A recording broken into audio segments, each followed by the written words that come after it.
Our Father, who art in heaven, hallowed be thy name. Thy kingdom come, thy will be done on earth as it is in heaven. Give us this day our daily bread, and forgive us our debts as we forgive our debtors. Forgive our debtors as we forgive our debts. Forgive us our trespasses as we forgive our trespassors. Forgive our trespassers as we forgive our trespasses. Lead us not into temptation, but deliver us from evil. For thine is the kingdom and the power and the glory forever. Amen. Jesus, in your name I pray for a very blessed, holy, and sacred day. I pray that we're focused and that we get the work in with great love in our heart, and so it is. Thank you. Today is lifepurpose.com. We have to record. We have to record the shorts that are already, scripted. So this is the work that we got to do, and we just got to get it done. That's the work we got to do, and we just got to get it done. Yeah, let's think here.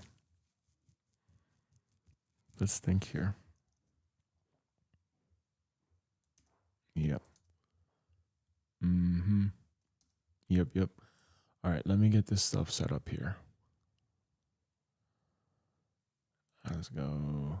Screen share. And we got lifepurpose.com shorts.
All right, let's put that up there.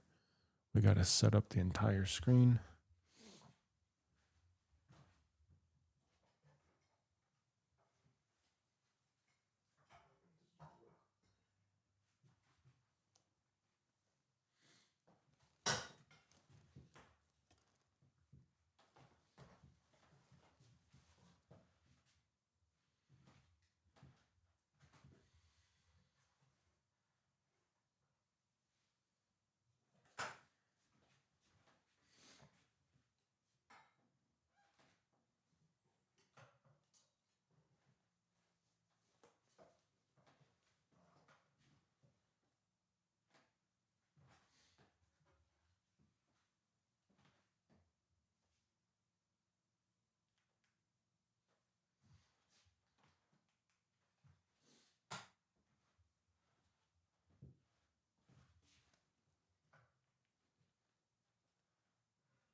Good morning.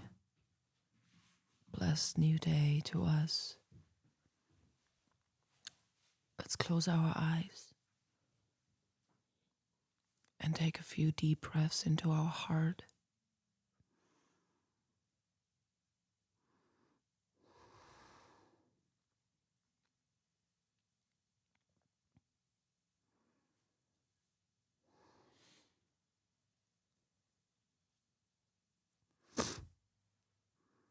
And from our heart, we breathe deeper into our feet.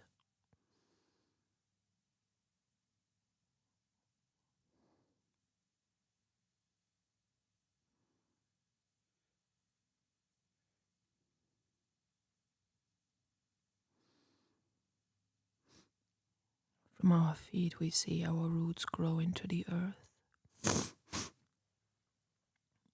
reaching all the way down to the core of Mama Gaia, wrapping our roots around the golden core of the earth, connecting with the new earth, golden core. Thanking Mother Earth for supporting us, grounding us, and keeping us in a coherent state. Seeing all that support and nourishment and the blessings of the earth reach up through our roots into our body, into our heart, filling and blessing our consciousness, our being, our presence.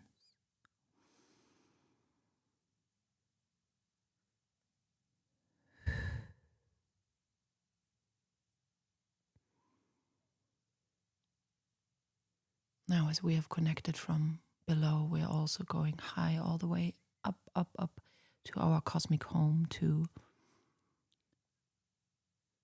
God, divine intelligence. So just visualizing from our crown, from our head,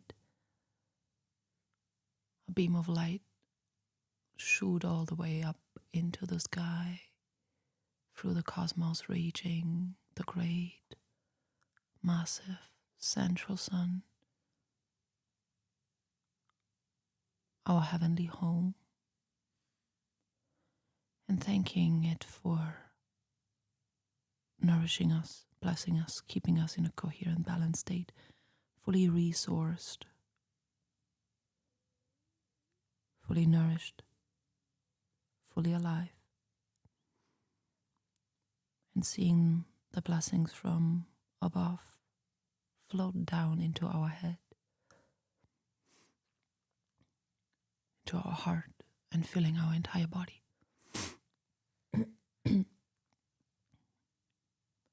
Now, as we've connected from above and below, we're just breathing in simultaneously the blessings from above and below, collecting it in our heart space, lightening up our heart.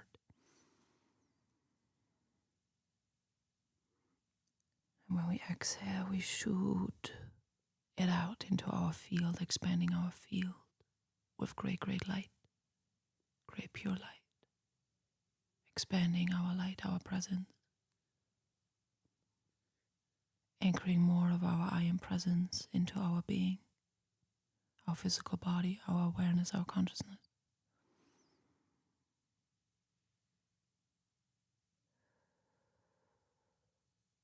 Seeing our field light up like a round golden sun in all directions, powerful streams of light,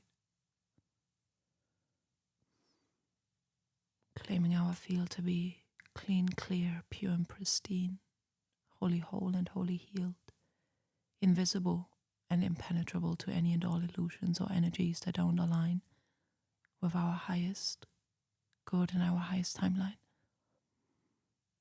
And we're calling it so, and it is done. Thank you.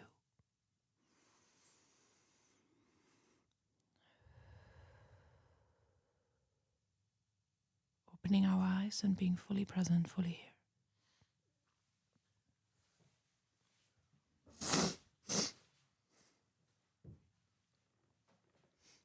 Wow, your eyes are always totally lit up after that.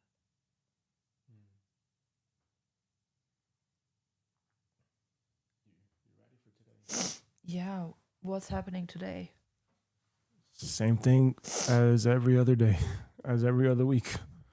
So I was originally thinking to myself, oh, should we use this time to show you the ranching documentary so you get a feel for what I was talking about? But I remembered that, hey, last time you recorded 25 shorts. I edited and published 15 shorts. Didn't I So record 50? did you record 50? I'm not sure. Hold on a second. Let me check. I think I recorded 50.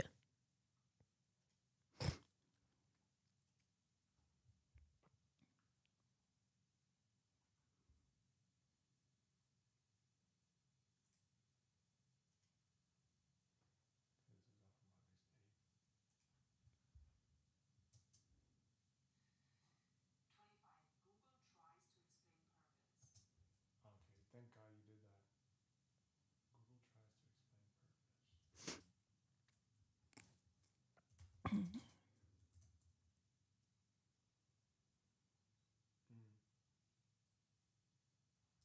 Okay, so we're already at format 3 even.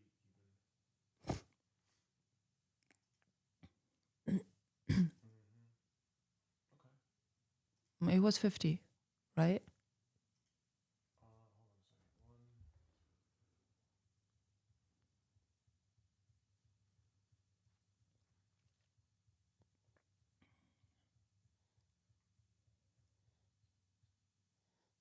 Oh, okay. Yeah, you did. You did quite a bit actually. So we have a good stock here. Hold on a second. 1, 2, 3, 4, 5, 6, 7, 8, 9, 10, 11.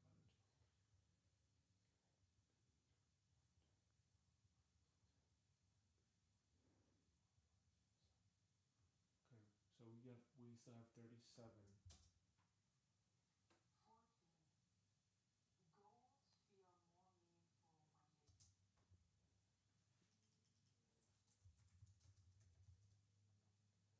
Okay. Okay, good. Yeah, all right, fine. So we still have a whole bunch then. Yeah. So what we can do for today is you can either record more shorts and you can record the last 50 and then you'll be done for months now, or we we talk about the ranching stuff and um like I said, there was a documentary I wanted to show you. How long is it?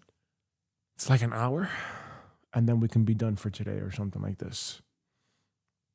So you can either spend the next 4 hours recording the rest of the shorts and be done, or Show me the documentary today. show you the documentary today. All right, then. So let me break this down. Oh, you already set everything up. Well, that's up to you how you want to do it. Well, how about instead of recording all 50, how about I just record 10 today? Yeah, that works too. If you want to do that, if you want to do Or that, I record one theme. yeah. So that'll be 25. Oh, okay.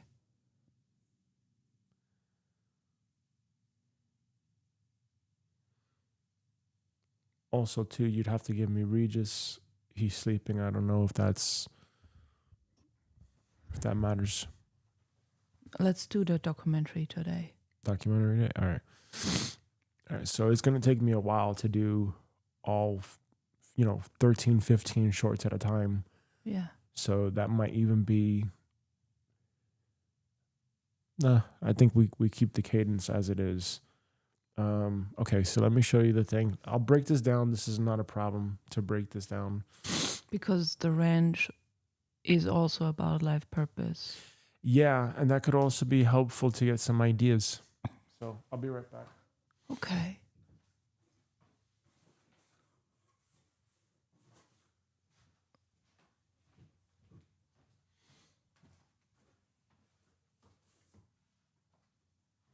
Okay, cool.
gonna watch on the screen, right? Yeah. I'm gonna get my glasses. Okay.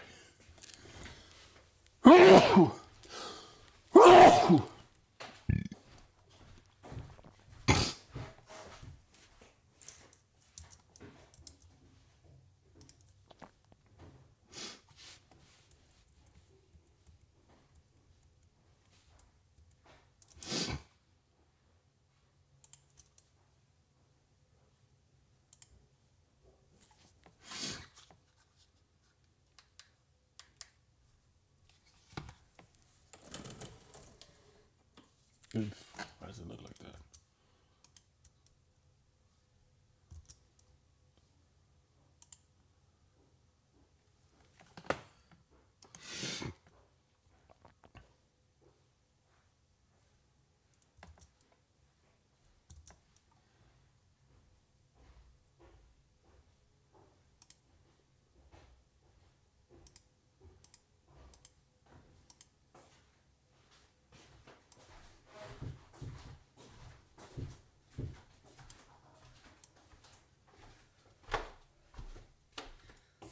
Let's have a documentary Sunday.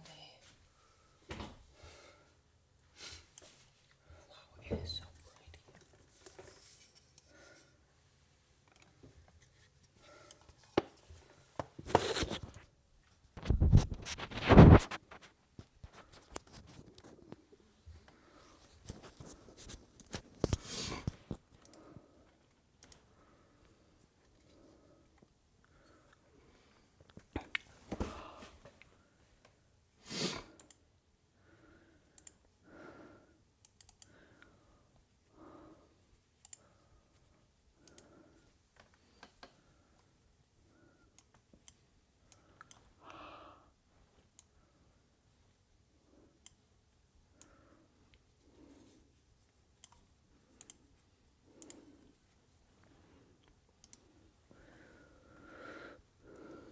We may as well make it cozy with some cacao. Yeah. You good? Yes. Let's see if we can lower this down a bit. Like that or like that? Like that? You got your mic? Yes. Okay. Talk. Hello, hello, hello. Okay, cool. So here's what I want to show you today. And I think it'll be cool to see how land and lifepurpose.com come together. So let me actually update this here, this title, because we're not going to record the shorts play. Future planning. Okay, same thing here.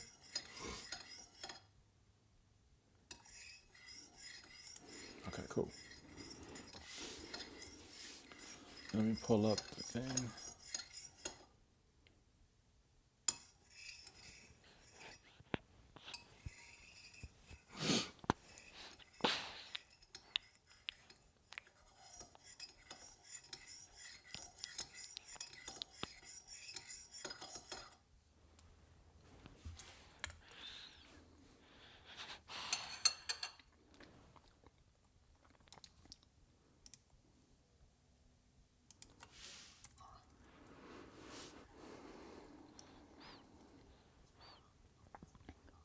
Hey, look.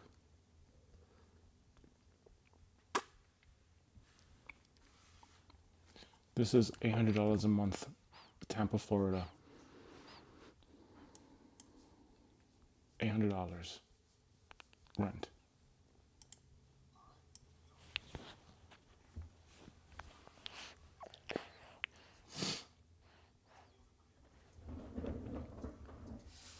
That's the studio.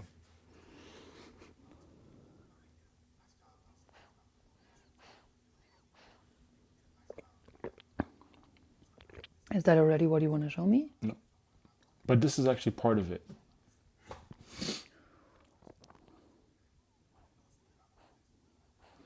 Like if you saw something like this for yourself. Oh, you mean you own that? That looks like a box toilet. So if we were to build out a Hummer home for you,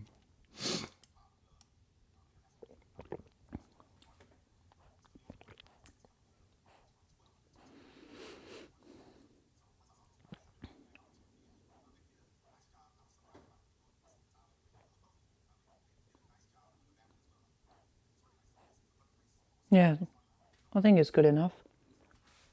Yeah. Maybe slightly bigger. And this is still not what I want to show you, but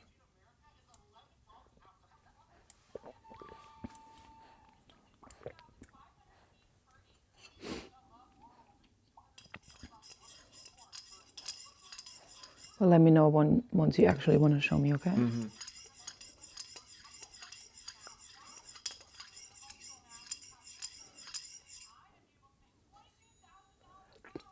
Don't get distracted.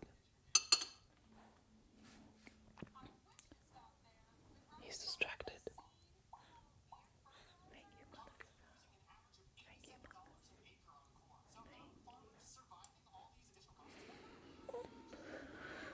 this is also It's like important the too. millennials are all becoming farmers now. Yeah.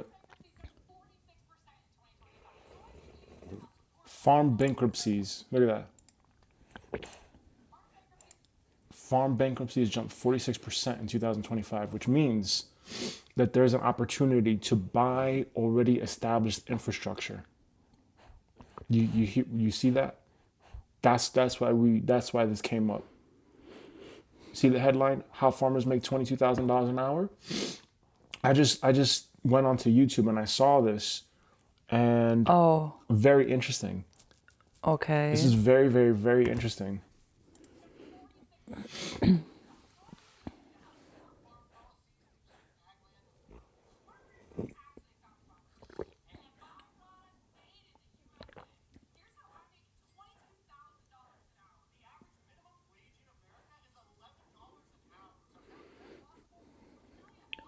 Okay, that's very, very, very important. But that's not what I wanted to show you.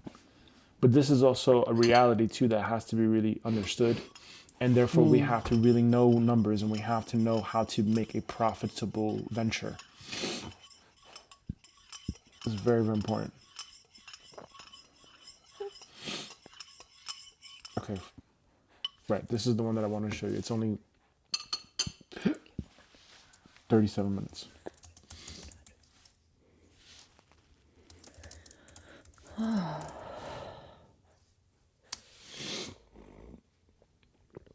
Okay, this is called 500 Miles, the Story of Ranchers and Horses. And this is a family operated establishment. Okay, this is a family operated ranch, and the main things that I have been seeing over and over and over again is that if you, when someone says they own a farm, this is going to be the lesson that we have to really understand. When someone says they own a farm and yet they operate on the farm, they're self-employed. We have to understand the difference between the two. And so far with the stuff that I've been researching about the agricultural business and the course I took and the courses I'm about to take, these people that are teaching this, they're teaching this from an operator standpoint. They're somehow expecting the owner to be the operator and the owner. That is a big misconception in a lot of people's mind, myself included, until I went to Business Mastery. Exactly. And all the stuff that I was trying to tell you about before, this is all stuff that Tony Robbins confirmed, minus some like number stuff that I needed to understand. But this is why, once again, I kept emphasizing, hey, look, if you were undercapitalized, if you're undercapitalized and you don't know your numbers and you're not a real owner, you're not gonna win. We have to really understand that, right? And Gary Vaynerchuk is an exception because his dad owned a liquor store in New Jersey. Okay, so Gary Vaynerchuk already had the infrastructure. He was not starting from scratch necessarily. Okay, he got to see his dad do the operations. He saw from his dad. He saw the mistakes. He was able to see firsthand. It's not like he just all of a sudden one day with no background, with no infrastructure, just started doing the thing, you know. But that's also why you need real world experience. You either get the real world experience early on by observing and having an apprenticeship, which is what I'm trying to do here, or you have to learn the fundamentals, work in some company, and get that experience somehow so that you understand what you're doing. Because what did we just see with the short? 46% of farmers declared bankruptcy in 2025. That's last year. That's not like 10 years ago. That's last year. So what that's telling me is the people that are running these farms, they don't know what they're doing. Yeah, or They perhaps. know the operator stuff, but they don't know business. And that's the other thing too that Jennifer was saying in the call, is she was mentioning the thing about like there's all these energy healers, whatever, and they're saying I want to make more money. Yeah, you're not going to make more money if you don't understand the very basic, which is business. This all comes back down to that. If you are for profit, you are a business. There's no mistake about this. You need cash constantly coming in. And that's why I've told you constantly over and over and over again the same things, the same lessons, because I've made those mistakes. And this time, if we're really trying to build an actual asset, a business can be a liability or an asset. If we're trying to build an actual asset, I'm sorry. I didn't mean to disrupt you from your cacao. No, you don't. Okay. Please go ahead. If a business is intending to be an actual asset, remember, we're going by Robert Kiyosaki's definition of what an asset is. If you own a home and you're paying property taxes and everything, it's not your asset, it's a liability, right? It's a liability because it's taking cash out of your pocket. It has to put cash back into your pocket. It's the same thing with a business. You can say, oh, I'm a business owner, and that sounds attractive and that sounds ego driven. But if it is not producing cash, if you are bleeding cash, if you are undercapitalized and you do not have surplus, you are having a liability. It's just that simple. It's really just that simple. Okay? So having said that,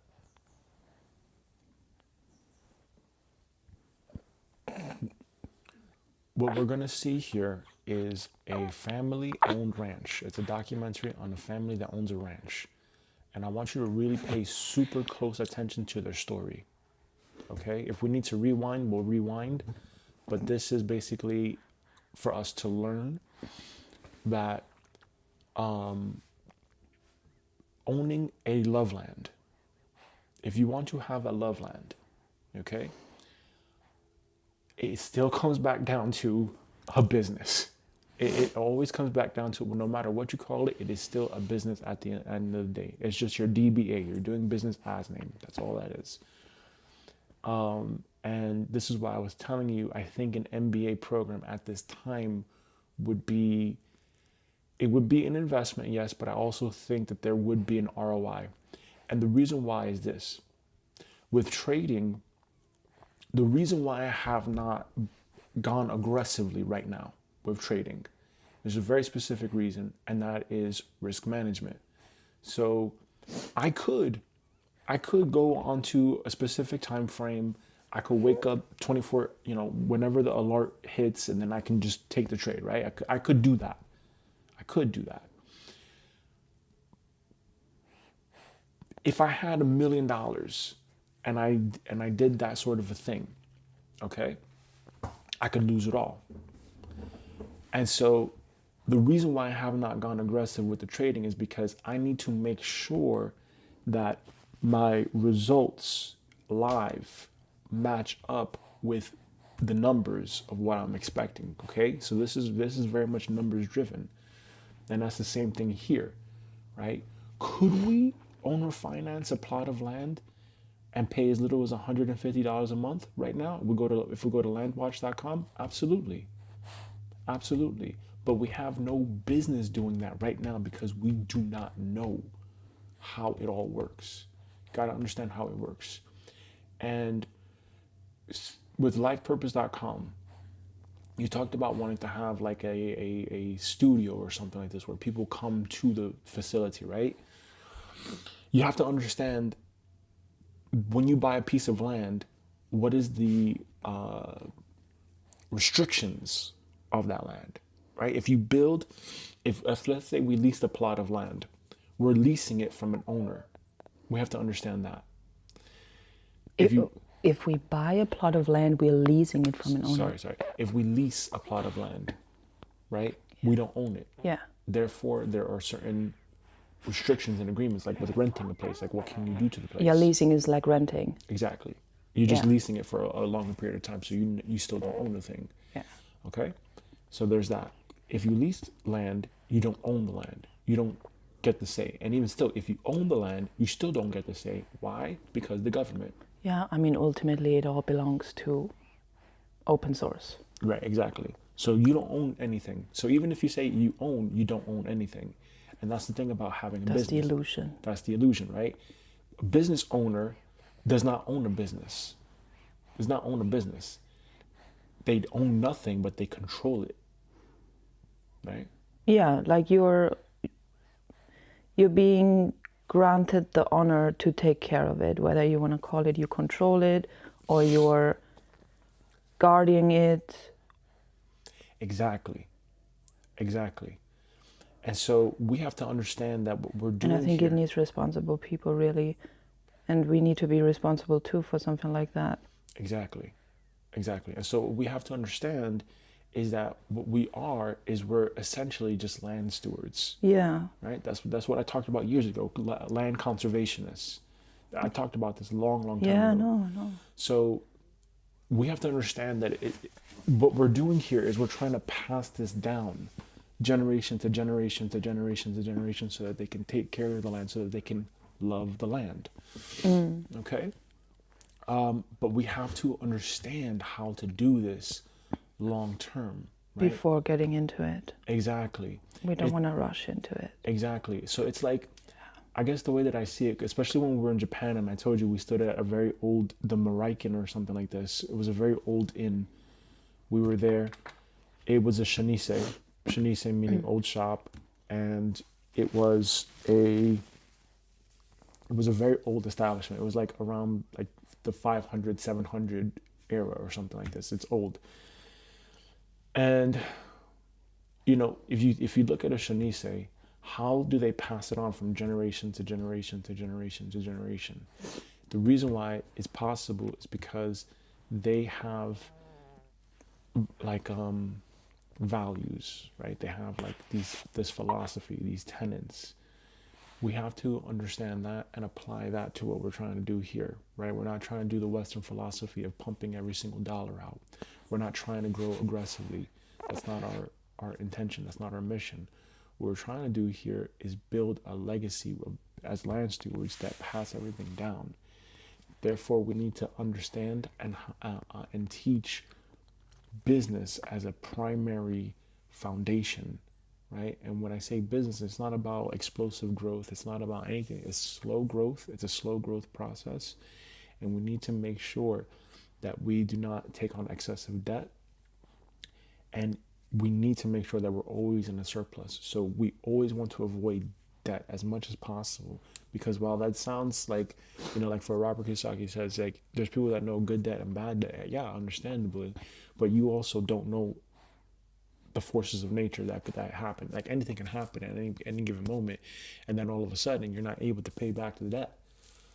Then what happens? You have to foreclose on your operation. Right? You have to foreclose on your home, all that stuff. So in order to really understand this, we have to understand that there's, when people say certain things, like you hear certain catchphrases or whatever, that's a play on words. It's a play on words. Like the same thing with the ophthalmologist here. It's a play on words. Okay? That is not exactly what it means. You have to really listen to every single word and understand, like, what are they saying here? Because it's not the same thing, right? We know that deprivation amblyopia doesn't set in until the age of 10. So to say someone goes blind just because they have a cataract is not true. It's just a film thing covering the eyes. That's all that is. So for the ranch stuff, for lifepurpose.com, for Loveland, what you're trying to do is you're trying to build something that is going to last a long, long time, right? You're trying to build a legacy thing. And for what you're trying to do with the new earth stuff, right? Anchoring in a specific frequency, that takes time. right? It takes time for someone to feel safe to think about their purpose. It takes time to, even if you just go by the cycles of nature, there's always a harvest season, but there's always a season for planting, and then there's a season for maintaining the thing, right? But it doesn't happen every day. Like it's not like an overnight thing where you plant and then the next day it just grows up, right? So we have to really understand that. And the Western philosophy, I think, has been really destructive in terms of speed, Yes. right? A lot of technology, yeah, sure, you see a lot of technology companies are like, oh, da, da, da, da, but they also go fast. And what comes to me is that it could be a reason why a lot of farms go bankrupt or went bankrupt because of the other means of food production that have been coming out, which are not natural. Yeah. The GMO and, producing basically fake food. Mm-hmm. And if people consume that, then obviously farms that produce natural food would go bankrupt. At least that's what's going on in my mind. That's a possibility. I don't know the optics behind that, but I'd also say too that we have in recent years CEA has been growing in popularity. CEA is controlled environment agriculture. Mm-hmm. And that's basically the hydroponics, the aeroponics, the aquaponics, that stuff. Oh, okay. So it could be that the farms that go bankrupt, they were not up to date with the latest invention, so to say. Exactly. Exactly. And they were probably wanting to hold on to the very old Exactly. ways. Exactly. And I think the way that I see it is if we are going to if we're going to succeed at this, we have to figure out Have a new earth farm. yeah, like figure out the old way and the new way and combine the two because hey, look, let's be honest here. The people of the past before like the explosion of like humans, like the population and all this technology, they've been doing it for however long they've been doing it for. It's not until the last 100 years where it's like everything just kind of like went in the direction that it's going in. So cattle grazing off grass is like it's been around for such a long time, right? Even hydroponics is not a brand new thing. It's not a brand new concept. I think like the Greeks or the Romans or some culture in Asia, they've been doing that for a long, long time, where they put like these floating pads on the water and they grow rice on water, on still water. There's nothing crazy about that, but it's the way in which we do things now that I think is going to change. And I think the saying you're going to have to be able to do more with less, and that's the case with vertical farming. So someone that has 2 acres of land can basically do the same amount of crop yield in a faster period of time than someone growing outside in the nature. You don't have to do pesticides when you're out there. You can just literally grow in the container your stuff. But what we're gonna watch here, we're gonna try to learn here is we're gonna try to wrap our head around this ranching thing and wrap our head around being a land steward. Being a land steward for me is we have to take care of the land and we have to do it in a smart way where we're giving up a lot of control. We have to give up a lot of control and we have to delegate where that control goes to, right? So it's like the river. We have to understand how to, channel water a certain way. Okay. So and that's the insights in the form of employees. We have to understand how to what are the functions that keep the operation going, and how do we know if we're succeeding at that? We have to also understand turnover and how to hire employees fast. As I also told you too, Tesla bot and all these other humanoids are coming out this year and then in the years to come. So I wouldn't be surprised if eventually we can even have humanoids working on the farm as ranch hands. That would be a lot safer and much less hazardous for humans, because being a ranch hand, a cowboy, is very hazardous. It's a very hazardous job. You can get kicked by horses. You can get stampeded by a herd of running bison Oh, goodness. or cattle. So there's a lot of danger that And comes you want to do that? with the job. And so we got to really understand that. No, I don't want to do that. I want to be a business owner. No, in terms of doing the apprenticeship. A ranch manager is different from a ranch hand. Oh, okay. Okay, a ranch manager manages the entire facility, supervises a team of people. That's Oh, a ranch manager. and that's what you're interested in. That's what I'm. There you go. Again, yeah, because again, that's what it comes back down to: being a business owner, right? I'm not trying to feed cows hay every single day for the rest of my life. You understand? So that's why Right. that's why we have to understand what is in front of us here. And then the last thing that I'll say as well is, with lifepurpose.com and Loveland, we want to understand what it is we're trying to do. And that's why I keep saying, do you have any more clarity, any more specifics? Like, what kind of agricultural, because that's the thing. If you say Loveland and you say you want a Loveland, but you have no plan for succession, right? Which means passing it down to the next person to take care of. Then you just have a very temporary flash in the pan type of liability. And I call it a liability because you're gonna have to pay out of pocket to maintain that lifestyle. Okay? Versus if you have an actual operation that is an asset and is generating positive net cash flow for you, now you can just pass that on from generation to generation. It's an actual asset that you can then I would choose that. Exactly. But in order to do that, you need to know the numbers. You need to understand what it is you're trying to accomplish. And for me, when I think about it, I'm not trying to build a farm from scratch. I think it would be significantly easier to have an already established infrastructure, even if it's failing, and then turn it around.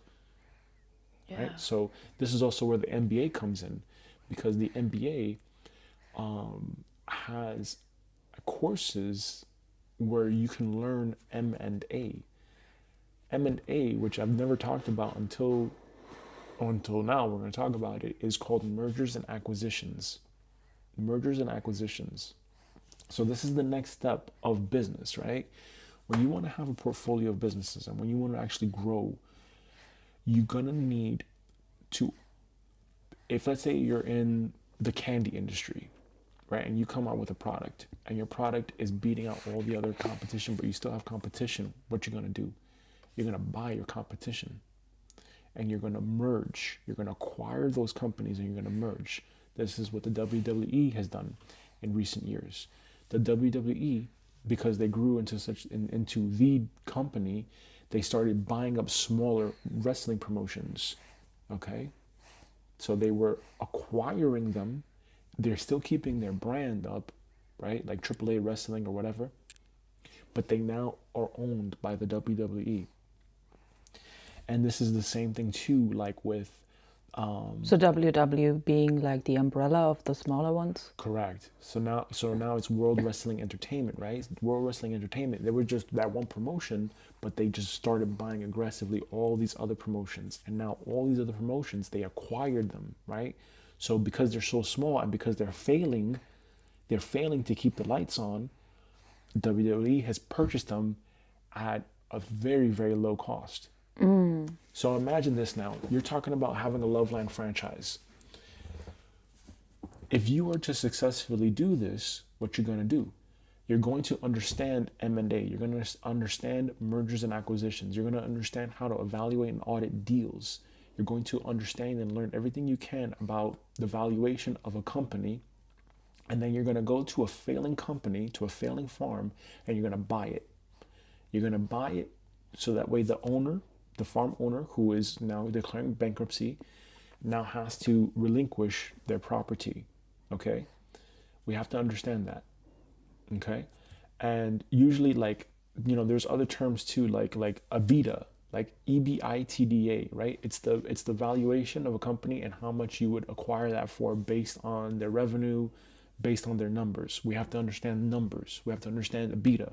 We have to understand how to acquire a company successfully and then repackage it, right? Do all the rebranding and all that stuff. That's where an MBA comes in, right? And the MBA program that I'm looking at from Geese, they have also course selectives for agricultural business. So this is why I think this would be the time to do this, because as again, data centers, solar farms, less land being available for purchase, I'm not threatened by that. I'm just thinking, okay, someone is going to make a mistake. We got to be able to capitalize on that mistake. And it's nothing personal. This is where it really is just business. Got to understand that. So from my perspective, I'm not thinking let's build something from scratch on raw land or whatever. No, I'm thinking let's acquire something that's already established and make sure that if it's not profitable, we figure out why is it not profitable and then make it profitable. Okay? Because if it's the same thing like with Jerry Jones with Dallas Cowboys.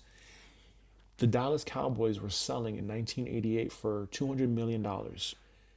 Because they lost again that season and they had a horrible record, like they went 2-13 or 1-13, so they won only one game, they lost 13 games. Jerry Jones was able to buy the Dallas Cowboys in 1988 for $140 million. So that's $60 million off. That's a steal, because now he grew it into the number one franchise in all of sports. So that's what we have to understand. How do we do a Jerry Jones where we buy something that's failing, turn it around, and make it big? That's how you're going to do it with Loveland. That's alchemy. Yeah, exactly. That's alchemy. That's how you're going to do it with Loveland, though. Oh, wow. Right. First you do the inner alchemy, and then you can also apply that in the external world. Yeah, exactly. Exactly. And that's how you take... That's just while you talk, like I see images and visions in my mind's eye. And I'm seeing like the old earth, charcoals, like failing businesses or failing farms as charcoals all over the world, because we have entered a new timeline. Yeah. And then the star seeds of the new earth, they come in and they pick those charcoals up. Mm-hmm. And they alchemize it into gold for the new earth. That's just what I saw in my mind's eye. Sure. Absolutely. However, it helps you understand that concept. But that's what we're going for. The Loveland, if you wanted to make it a franchise, that's what you would do. You would acquire failing companies and you would alchemize it. You would take the charcoal and you compress it and turn it into diamonds. That's what you would do. It would be the simplest thing. And just because a lot of farmland is now being lost or whatever, that could just mean that people are just buying up land. But again, how many people actually know what they're doing? That's the difference. You understand? Some people are just buying land just because they're buying land. Well, that was our plan. Exactly. And that's what... But something felt like it's missing. Something told me, no, like you're rushing. It's too fast. Exactly.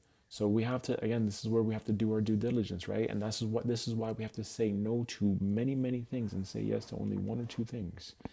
Because if we have a operation that is generating positive net cash flow, we have an asset.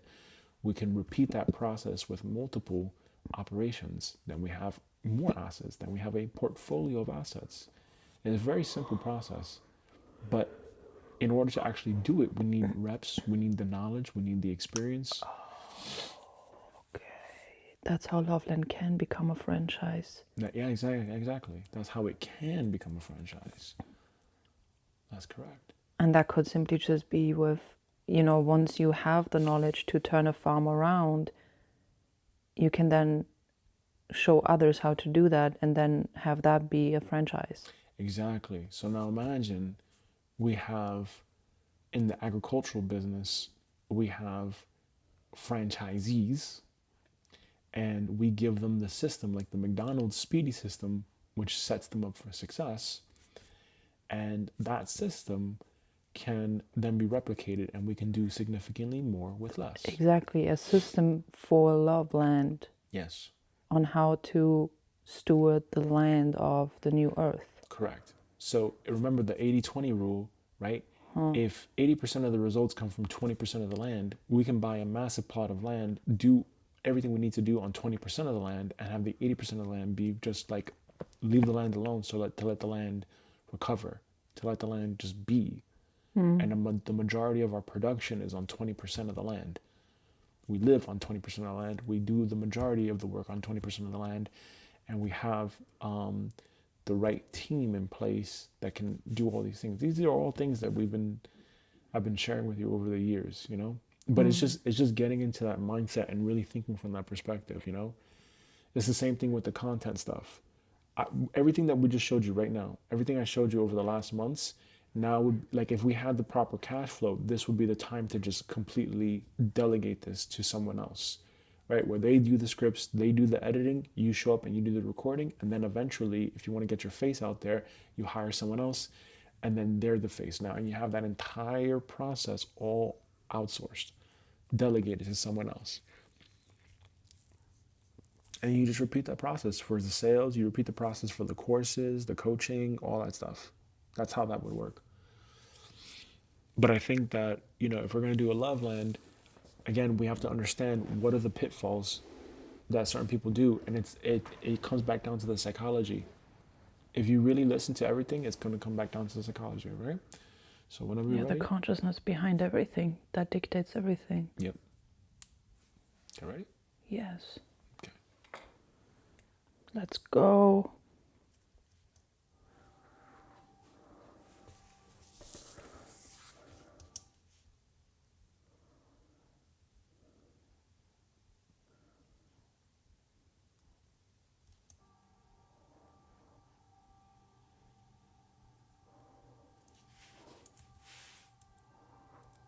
Could you lower my light a little bit? Thank you. Oh, wow.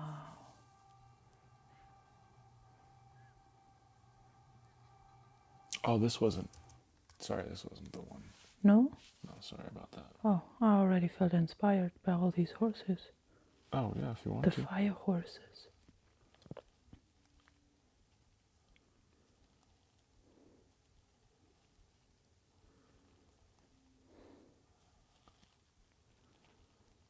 Du versuchst Staub zu ignorieren. Das macht es nur schlimmer.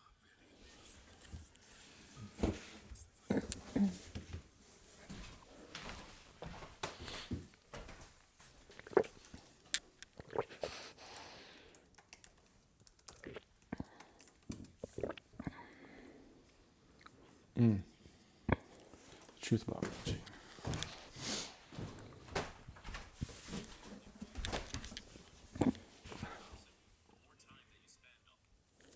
Sorry, it was called The Truth About Ranching.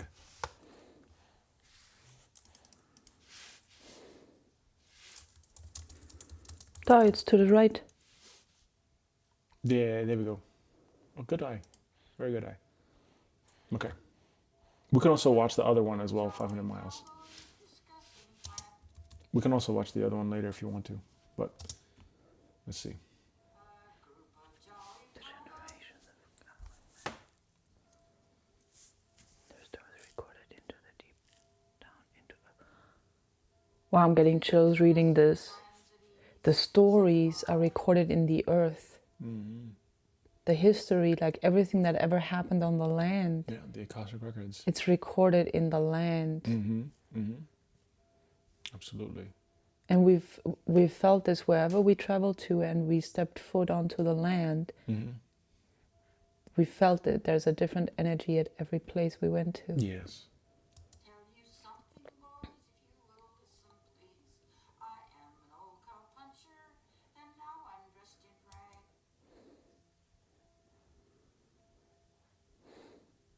See that?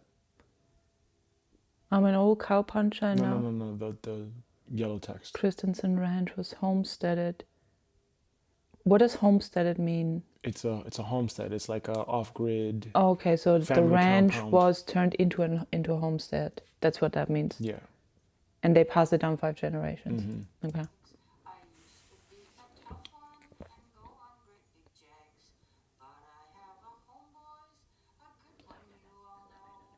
Although I haven't seen it since long time ago, I'm going back to Dixie once more to see them all.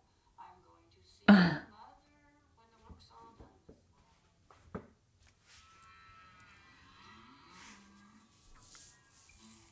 That's Montana. Wow. It's come way, it's been improved a lot, and they're keeping it up, and they're keeping enough cattle on it, way more than we ever had. And I think they're doing a good job. And I boss them, but they don't listen to me. Oh, she's cute, huh?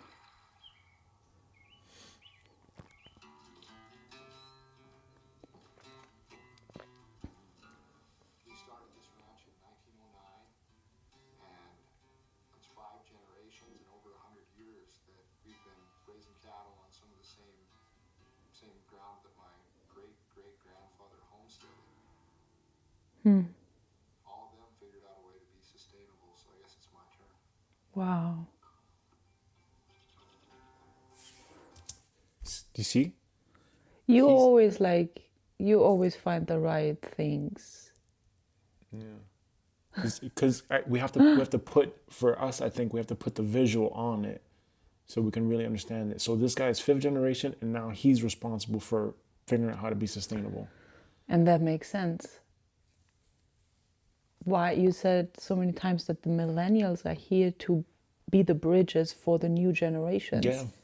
Yeah, that's why you see a lot of millennial farmers, right? A lot of And that's where it started. It's like there was the end with the millennials, but also the beginning. the beginning. Yeah, yeah, So they're ending it, turning all the old around, and then passing on the new to the new yeah, generations. exactly. I'm getting chills. Right. So there's Gen X, and then there's Gen Y, which is us millennials, and then there was Gen Z, then there was Gen Alpha, and now Regis and Sarai's generation is Gen Beta. My favorite season is the one we're in right now.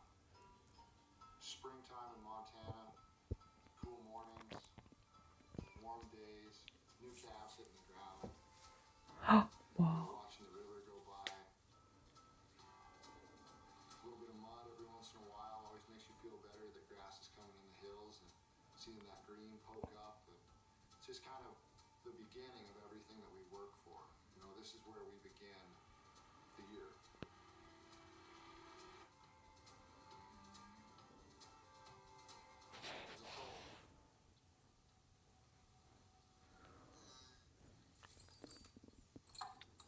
These boots are made for walking. I'm pretty sure since the time I could talk, I wanted to be a cowboy. Watching Dad, I mean, my hero was John Wayne. I'm named after Jesse Chisholm that created the Chisholm Trail. No, it's been in Can you turn up the volume slightly? the beginning as long as I can remember that this is what I wanted to do and where I wanted to be and carry on that legacy of ranching.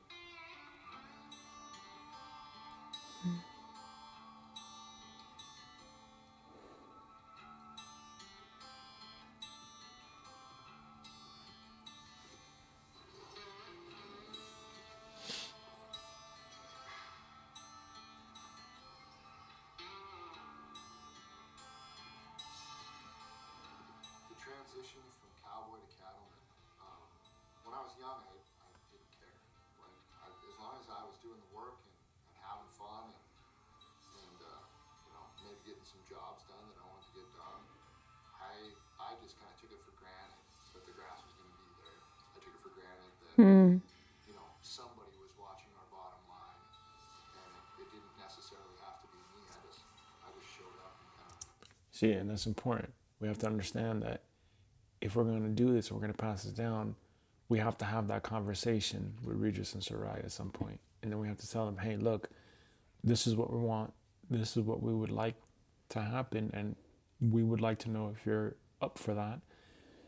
And in order for us to do this successfully and have this handed down to you, though, you're going to have to learn some skills here, right? So maybe they do have to go a specific route into like getting a bachelor's in ranch management and then getting a master's in MBA and going through that entire process just so that they have the education, just to make sure that every single generation has that education so that they understand how it works as a business, right? Gotta understand that. went with it. And now that I've moved more into a managerial and ownership role, now I'm realizing that there was quite a bit of things that I took for granted. When to move cattle. And see how they're all coming together as a family and they're talking? That's what I'm talking about. Us sitting at a big conference table and we're having these family meetings and we're talking about, hey, here's the numbers for the ranch, and getting Regis and Soraya comfortable with the numbers and hearing, how we're going to grow, our projections, our forecast, how did we do for the year, our is revenue up, down, and really get them in to hear those, to have those conversations and to hear that stuff, right? So it can seep into their subconscious. How many cattle do you have there? If you take too much, there's going to be substantially less in the coming year to come into. I think we're sitting better than we have for the last couple of years.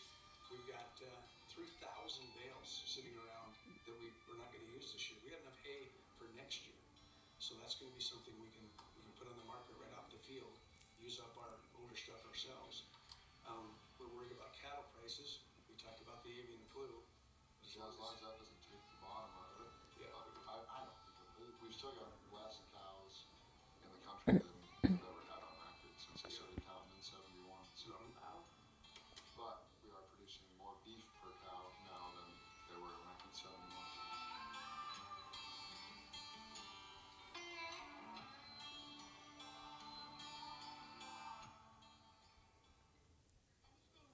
Is there anything somebody I bet they don't mind taking care of themselves either. Peppers just like peppers on mushrooms. Japan, My father's father passed away when he was 14 years old, and making the decision to keep going or not.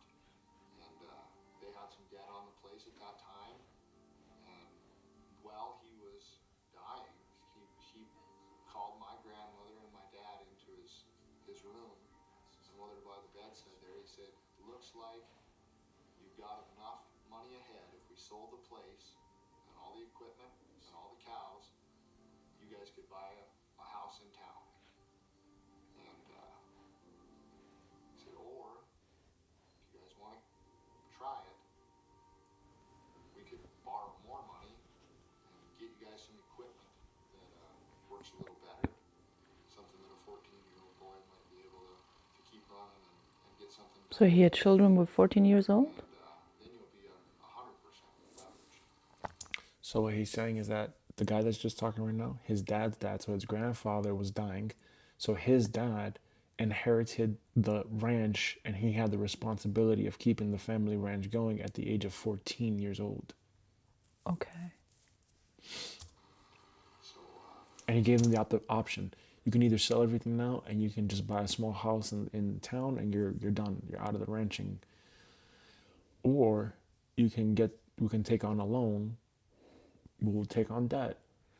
But you can get the equipment that you would need so that his dad could take over the ranch at 14. Okay? And then he's basically saying, but you're going to be 100% leveraged.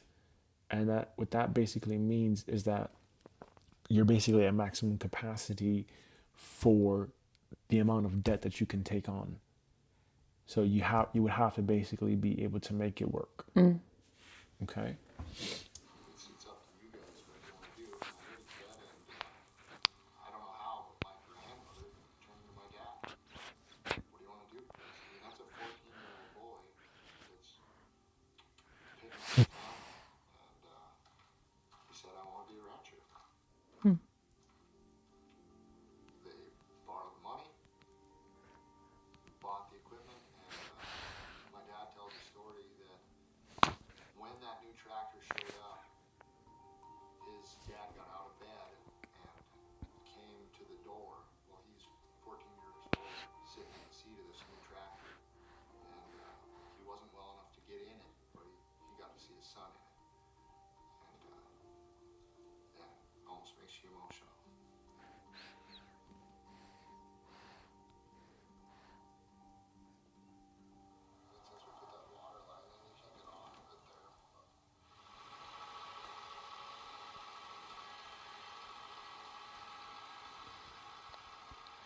responsibilities in this ranch probably changed when my dad got elected to a national position.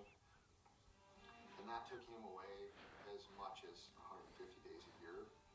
So all of a sudden my safety net was gone for half the year. And I didn't have somebody to, well, I didn't have somebody for one to blame.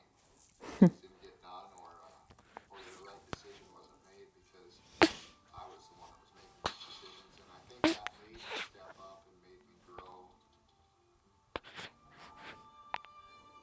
It could have been something else. I mean, I worked off the ranch in Colorado for a year, and it just seemed like a lot of the friends I made there all had the same dream, and it involved buying a little piece of property, a little ways out of town. Maybe I can raise my kids, where the fence isn't the property line, and we don't have neighbors right next to us. Maybe we can have a horse and some chickens and heck, maybe even a cow, And I just, I realized that I had that. If I just, if I just went home, I had what a lot of people dreamed for.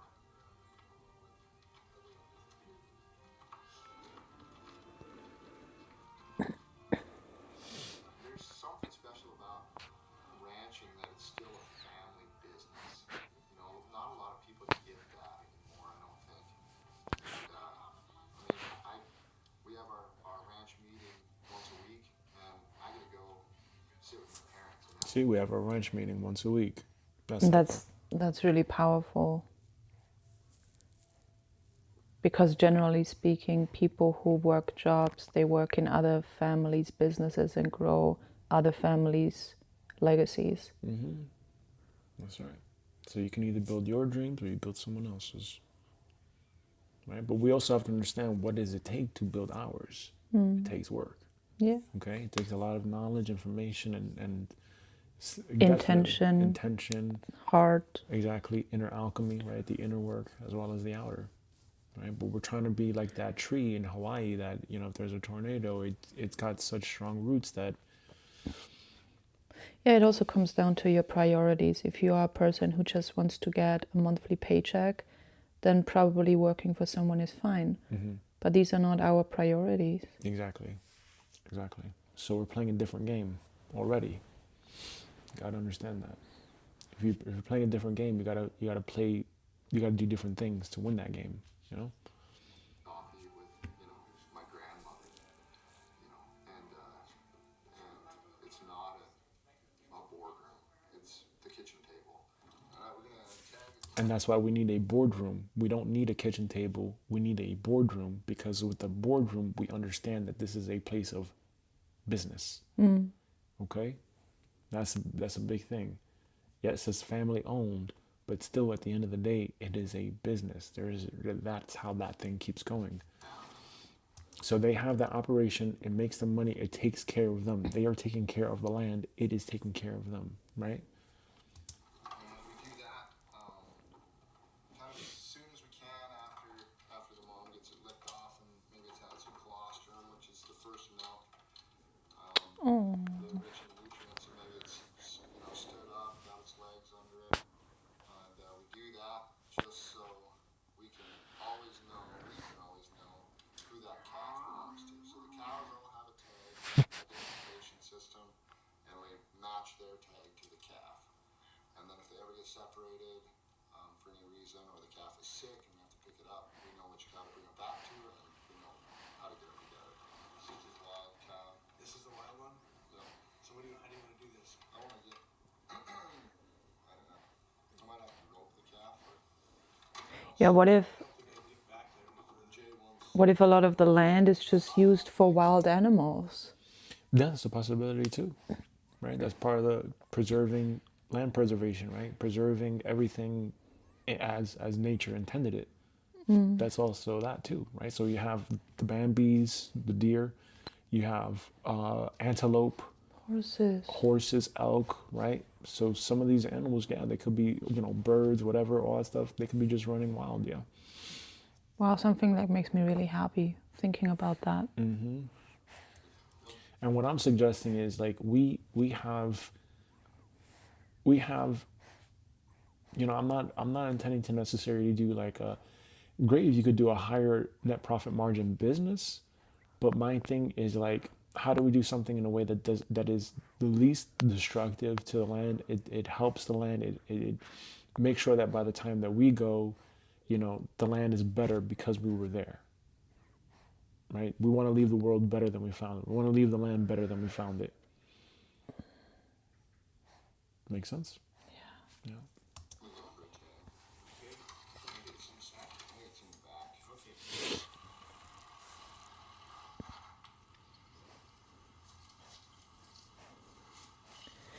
Living like this feels so right.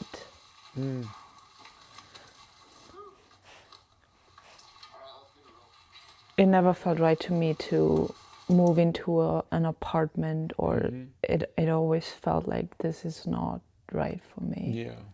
But I couldn't really explain it. No. It's like, no, I'm meant for something else. Yeah. And even still, like if you look at them, they're driving around in a pickup truck, right? They're driving around in a pickup truck when in the old days they were doing horses. So, farmers and ranchers, they're gonna evolve. Yeah. Right? So we're gonna have to be, I think, a few steps ahead of what is currently like the norm, in order to really, Go around with a spaceship. yeah, maybe. And that's why I think With a floating bot. this is why I think having a Tesla, like Tesla bots or these humanoids that can act as ranch hands, I think that's going to be massively valuable. Massively valuable. We have many ranch hands in the form of humanoids, and then we have an actual human ranch manager, and then we have a CEO, and then we have a chief of staff, and then we have us as the owner. I think that would be very, very valuable. We also need someone to head marketing and sales and finance, and I think that'll be good. But that's the other thing too with the MBA, that with the MBA you can be a consultant of any company, you can be chief operating officer of any company. Hey, milk boy. Hey, handsome. He looks so cute with this hat. Yeah. Hey, we're watching something interesting. Can you cover his ears?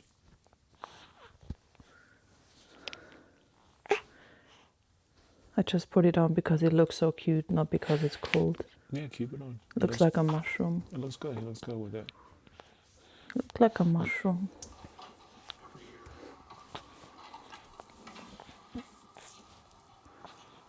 What are your predictions on this? Oh, and we'll probably run it around until she gets a little bit tired. When the cat gets tired, it gets a little bit easier to catch. And, Hold on. When he's back, okay. Oh, boy needs some milk.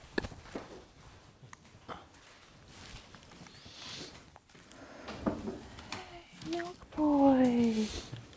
Milk boy.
You can turn around.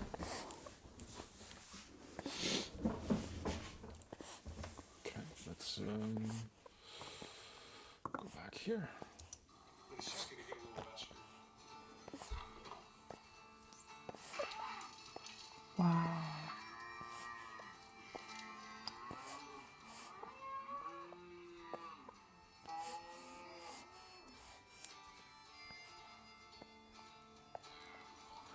He just picks it up on one leg.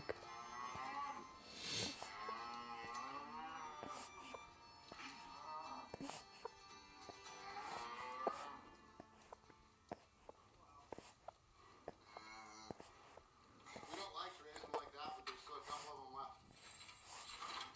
She's a good mom. I wouldn't like somebody picking up my baby out of a field after I just had it, poking a hole in its ear.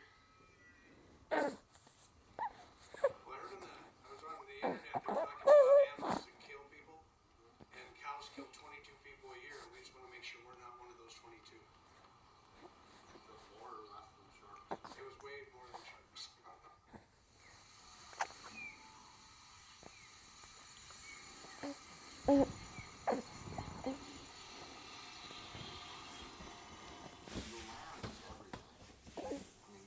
It's our home. The land is our home, that's right. Produce the livestock, and that's our way of life. I mean, everybody wants to say that they're a rancher, they're a cattleman, but really, if you go farther than that, we're grass farmers. And if you break that down even more, we're really soil engineers. Because if we don't have the grass, we can't raise the cattle. If we don't have the soil healthy and growing that, we don't have anything to harvest.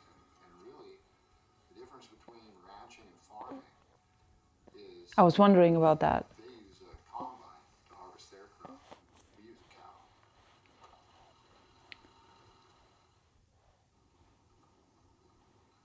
A rancher or a farmer is the biggest gambler you've ever seen. You know, he's depending on something that's completely out of his control. Huh.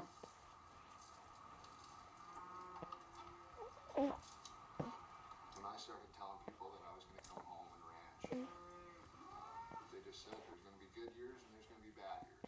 And I kind of let that roll off, and I had some pretty good years in the beginning. And then one of the misconceptions I had was when one of those tough years did come, it lasted all year. I mean, it was hard all year.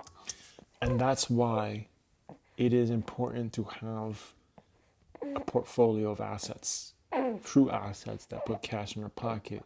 You don't just want to depend on one thing. Exactly. That's why trading, right? So, I think for as long as money exists,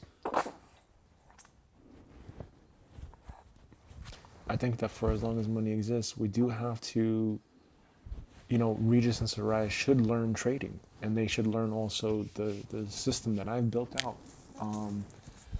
Because I don't want them to necessarily take the trade and do all that stuff, but I want them to understand the numbers and all that, And that's why I'm trying to set it up this way so that it's as simple as possible for them, because they're gonna need cash, just in case,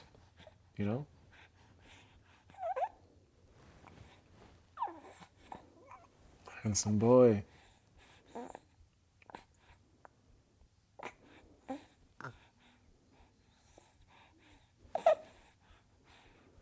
Looking so well.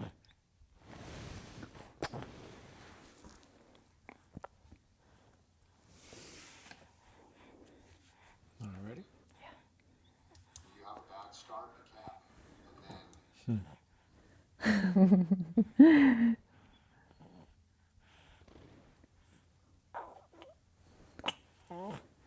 Happy mushroom. Happy mushroom. He looks like a mushroom with that hat on. I think everyone does. so all the inputs that you put in the ground are coming up, and then the cattle start to walk. So you got to move them around, and then you move them around where you have some water, and pretty soon you don't have any grass. Can you pause it for a moment?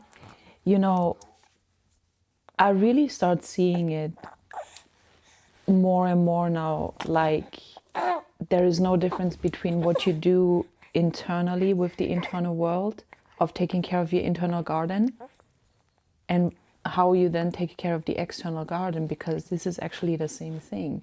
So the inner work that we have done for the last years, we have rebuilt the inner foundation. We took out all the weeds, we replanted the seeds, and it's pretty much the same in the outer world too. Mm-hmm. That's right.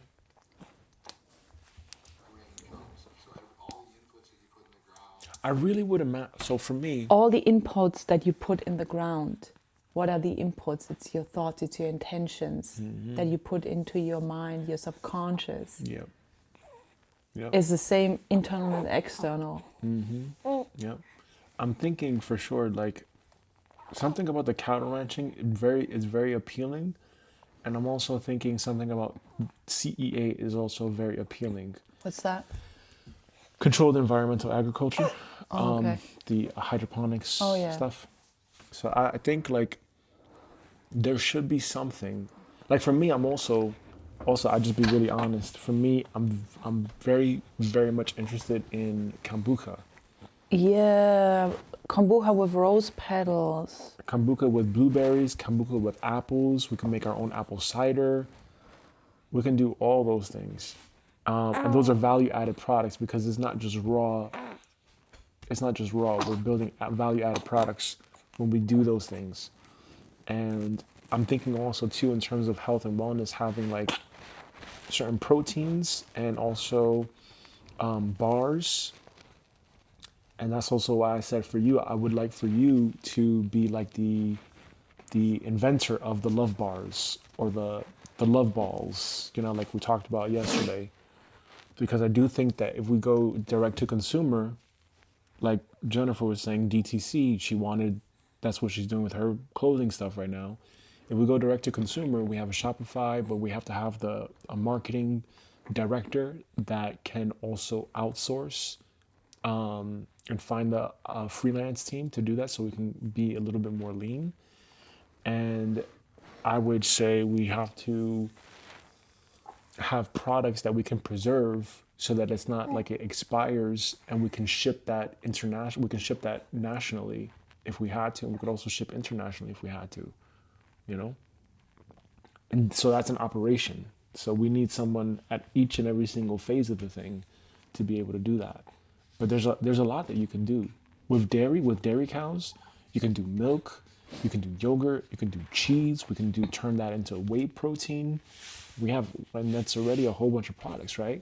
So that's what I'm saying, we have to get real clarity on what is it that the market wants and what is it that we feel comfortable with doing or willing to do, you know? But I think kombucha, for example, like having a blueberry farm, having apples, and then putting that into the kombucha, having certain herbs and teas, right? Like certain flowers that grow on there, like rose petals and all that stuff like this.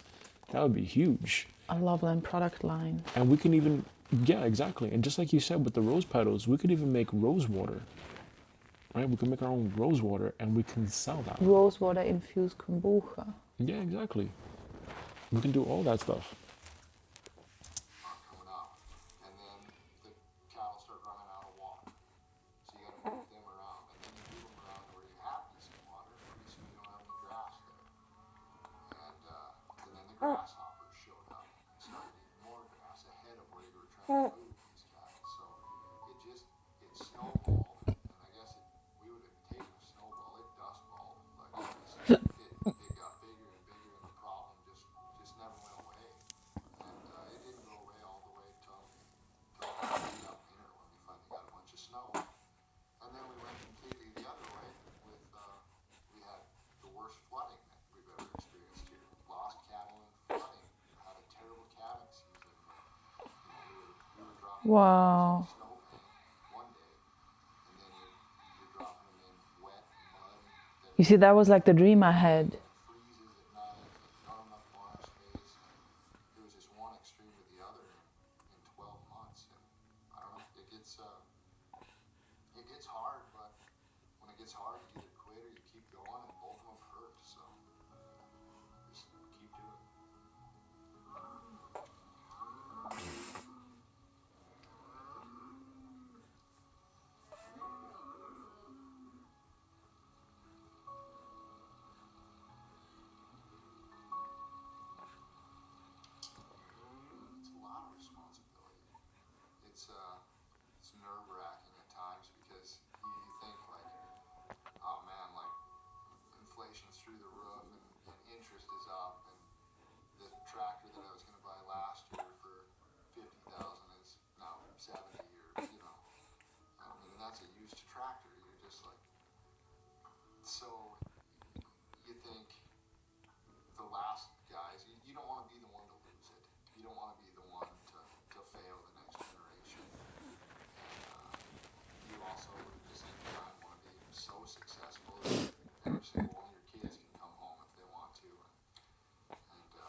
decisions if you don't market your calves at the right time.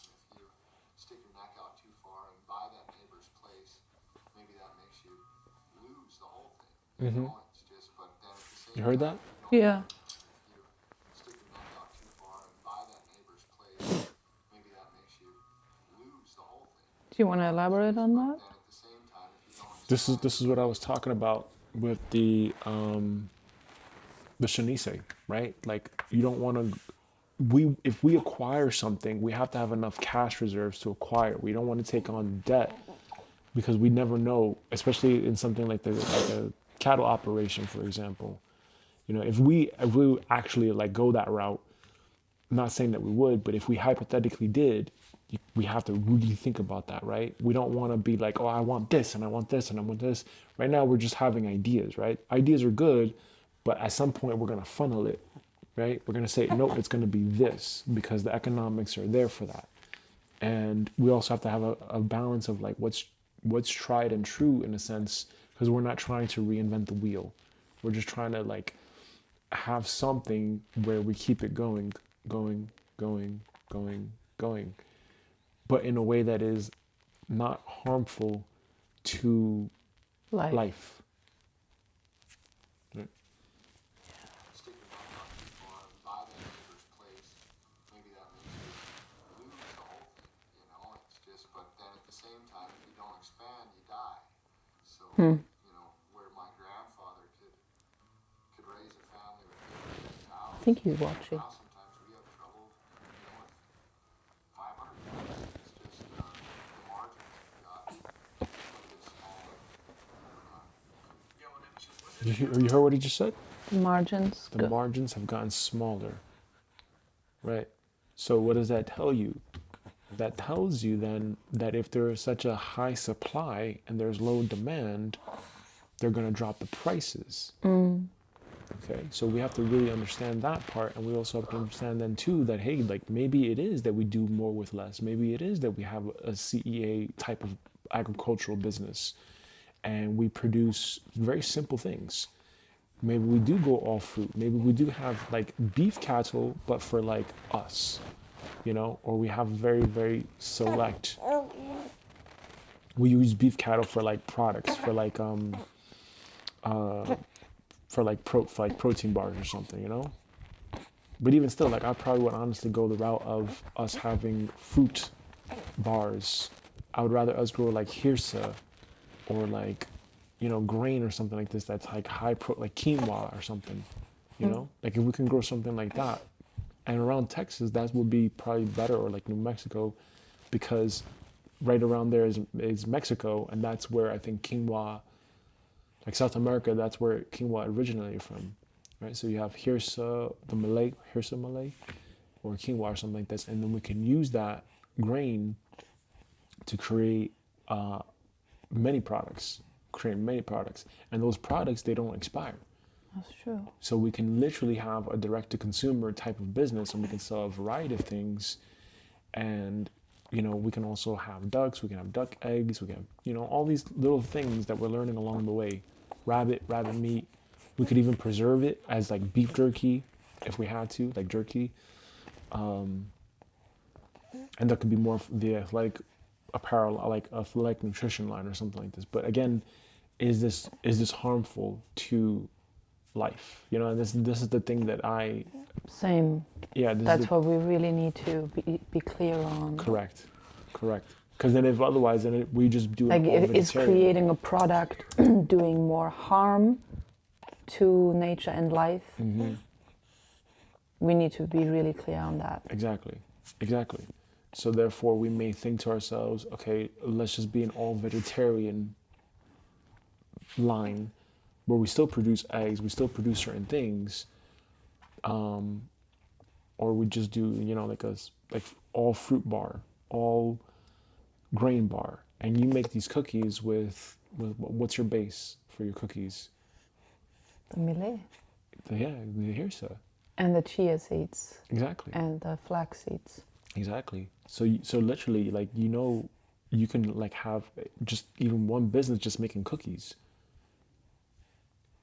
Like in the United States, it's called Pepperidge Farm, And Pepperidge Farm makes these really nice cookies. You can literally, you can have your own cookie line, you know, and we can literally build an empire out of cookies. The healthiest cookies ever. The healthiest cookies, snacks ever, right? And it doesn't have to be cows. It doesn't have to be anything like this. And we can literally have a whole bunch of land where all we do is grow grain, you know? So Do bananas grow in these regions? yes, actually you can. But more Texas, not... You couldn't go into like Montana. Yeah. You know, you'd have to be by the equator. Yeah, As yeah. close to the equator as possible, yeah, for sure. But in Texas, I would assume that bananas... Yeah, we can grow a lot. Because remember, Texas was owned by Mexico at one point. So we can, there's a lot of stuff, especially like the closer you get down south. Mm-hmm. Yep. The guiding principle for the ranch has got to be, it's got to be God. I mean, it all goes back to that. I don't think you can do this work if you don't believe in, you know, forgiveness and telling the truth and treating others as you'd like to be treated. Yeah, and then during the hard times, you've got to have somebody to talk to. And I don't know. I think there's probably more religious people in farming and ranching than other businesses because we have a lot of reasons to pray. It seems like. Good job, Mom. That one's gonna stand up. Oh, yeah, first step. Good job, baby. Go get some milk. Cool. That calf's about 70 pounds, which is what we want out of heifers because they're, you know, the cows are growing, so they're a lot small. It's like the equivalent of like a 16-year-old girl having a kid. Like, they're just not quite ready. And so we put bulls with them that have small birth weights, but every once in a while, something like the one we just pulled happens and help them out.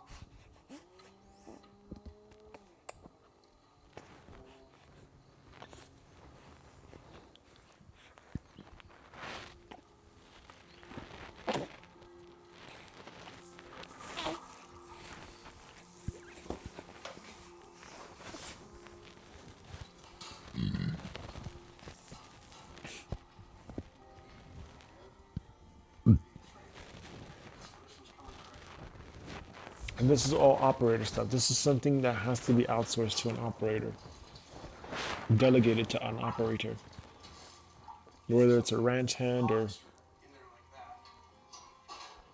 he's taking out the calf. So the calf is about to be born, is what I'm assuming here, and so he's got to now deliver the baby.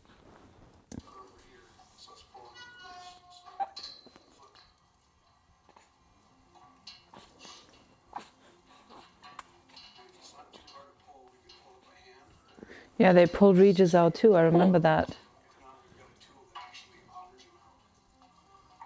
Didn't they? Not Slightly. really. Not really. Felt like it.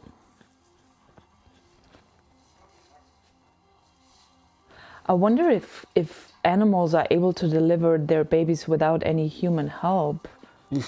Like, I mean, how was it? I would imagine it's just like with regular humans. You know, there's some people that some women that just do, right? They just like deliver the baby, and then there's some that don't. And the ones that don't, if you don't, you could die, and that's just the nature of life, right? Like with the penguin documentary.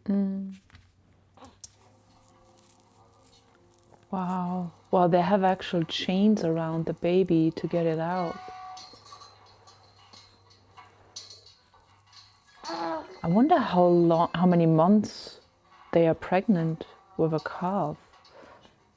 I don't know much about that. Yeah, I don't know anything about that either.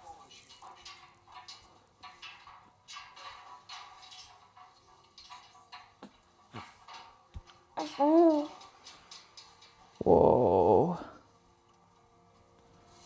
You see that, Regis? Oh my goodness. Bro, that's intense. Oh my god. Was that similar to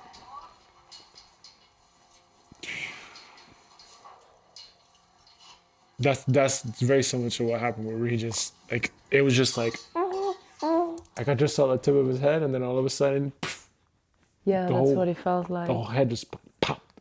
And you saw that, right? Yeah. You were to my left, though. You weren't looking right at my vagina, were you? No. You were to my left. Yeah. So you saw it down. You didn't look up. Mm-hmm. That's right. Wow.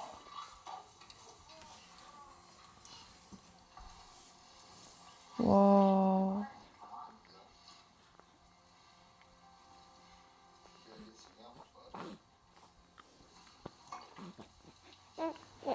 You go get some milk, bud.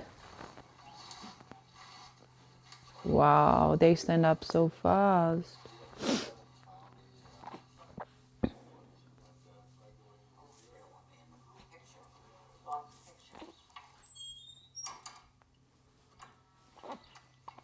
There are some misconceptions in ranching. I think right now it is probably an issue, but it's one that we're combating, and also I don't think it's as big an issue as a lot of people are making it out to be, and that would be carbon emissions. And I guess cattle don't even really fall under carbon emissions so much.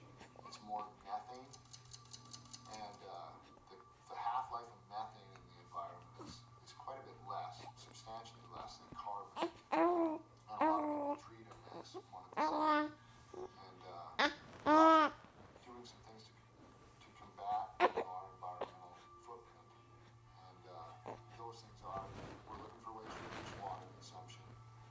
Right now, I just toured a place in western Montana that's experimenting with feeding seaweed or algae to cattle, and that works to decrease that methane output. And another thing that the cattle industry has, in a way that it has changed in the past 25 years, is we're making more beef right now with less cattle than we ever had. Our efficiency. You see what that's the phrase that you have to do more with less. So they're producing more beef per cow than they did in 1971. Is what he was saying in the beginning of the thing. Do you know why?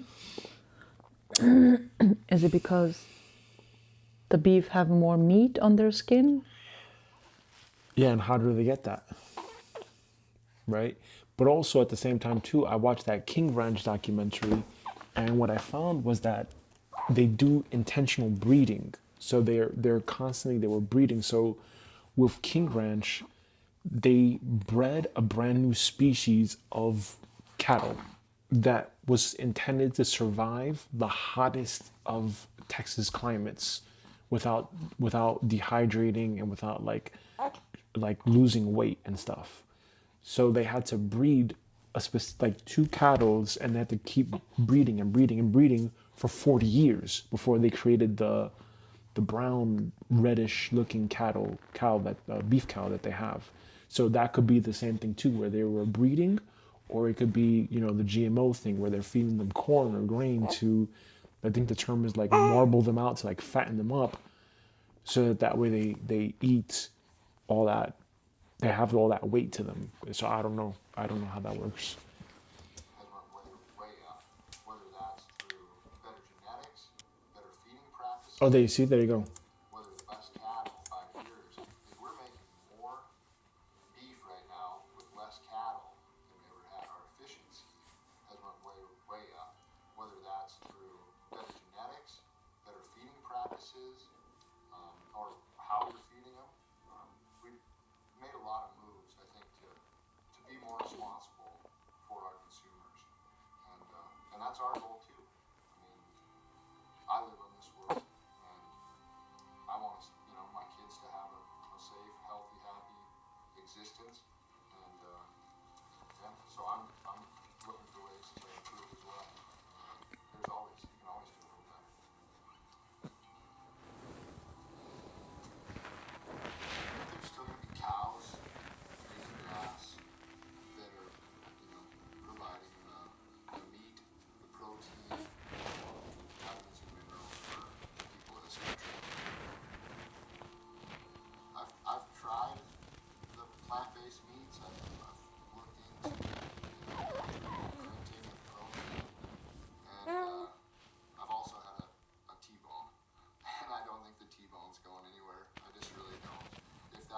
Okay, he pooped. I'll That's change what him. I figured.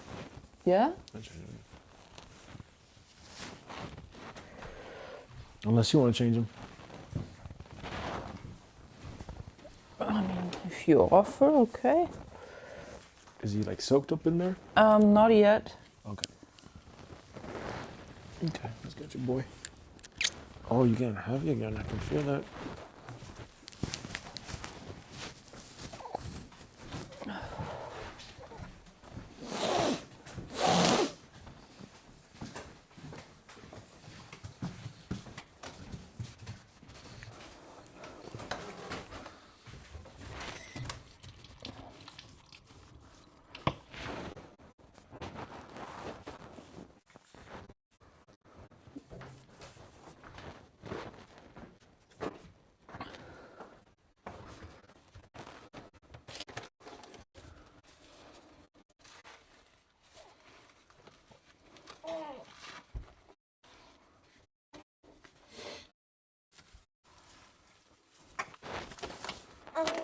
Let me see how much he made. Greenish now. It smells like mac and cheese. No, I'm gonna wash him. Oh. Always wash him.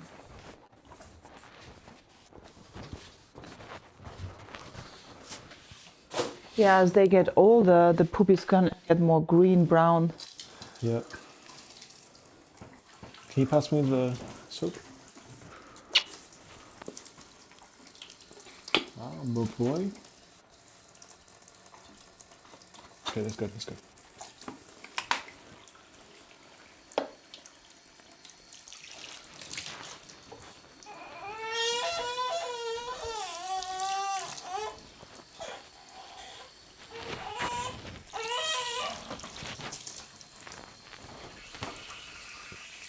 It's okay, buddy. It's okay. It's okay.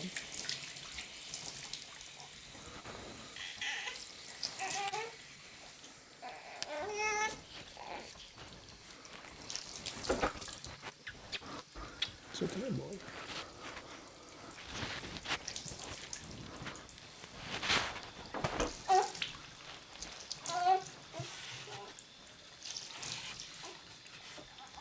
Okay, buddy. Okay, ready?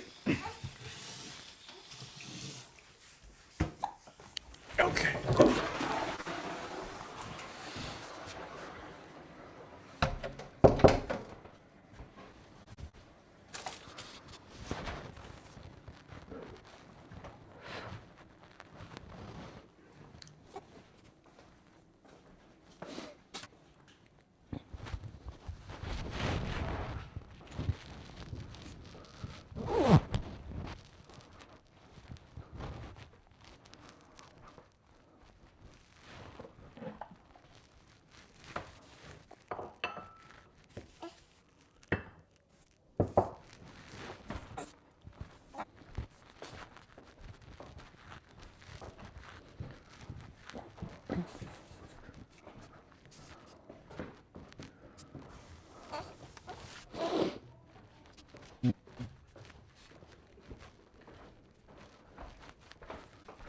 Yeah, but now.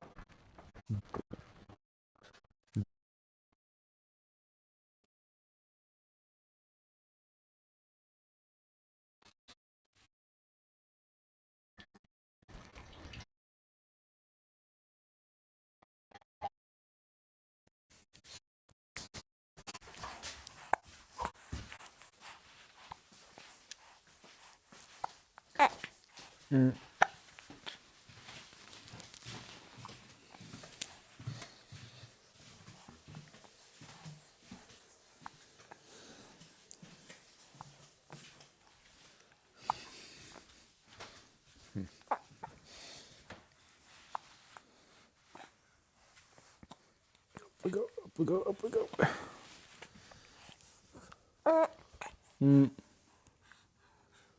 Where's your hat, boy? Where's the hat, boy?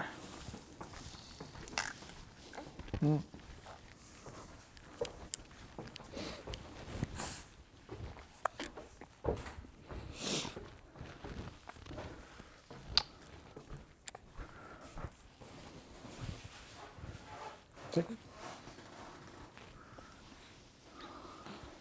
This part is hot.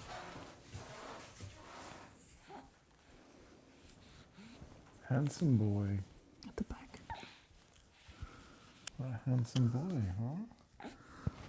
Okay, sugar. There you go. The music's for it too.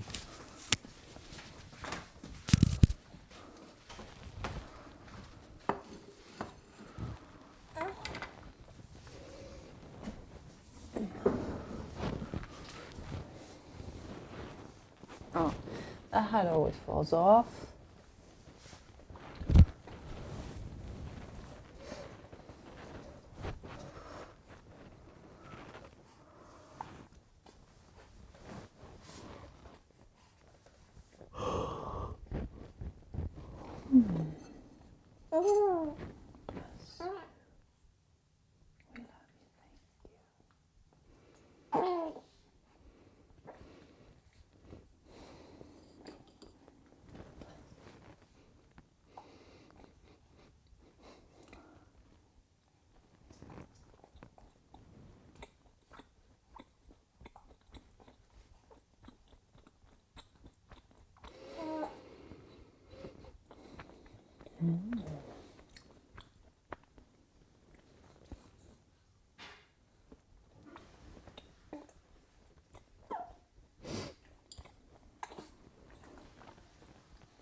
Do you want some?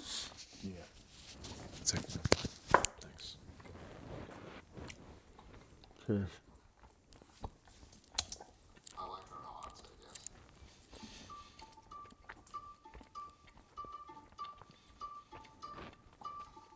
Somebody was telling me about, I was on a flight with her, and she was telling me that, plant-based meats are, the next thing. What are you going to do when it's not profitable to raise cattle anymore? And I told her that I actually make plant-based meats. And she kind of brightened up and said, well, really? Like, I thought you would have like a, be pretty against that. I said, no, I actually have a machine that goes out and takes grass that's on non-tillable, non-farmable acreage, and so it's pretty much just, a waste for food production. It goes out and it captures that vegetation, and then it turns it into, magically, this great tasting steak and hamburger. And by the time I got to the end of it, she kind of rolled her eyes at me, but God already made that. It is plant-based meat. Just been through a cow. Do you get it? Yeah. Land has gotten really expensive. It's pretty hard to farm. You can lease, and then there's also a lot of absentee owners.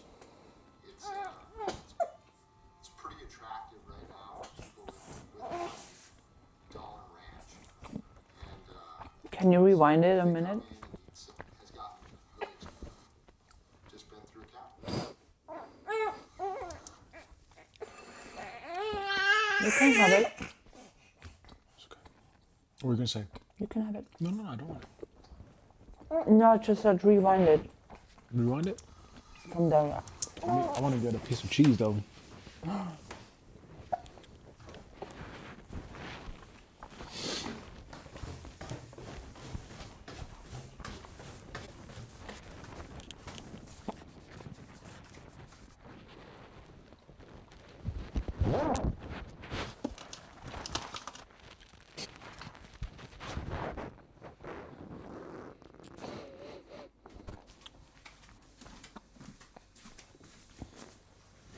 Hey. Hey, baby. Huh? No.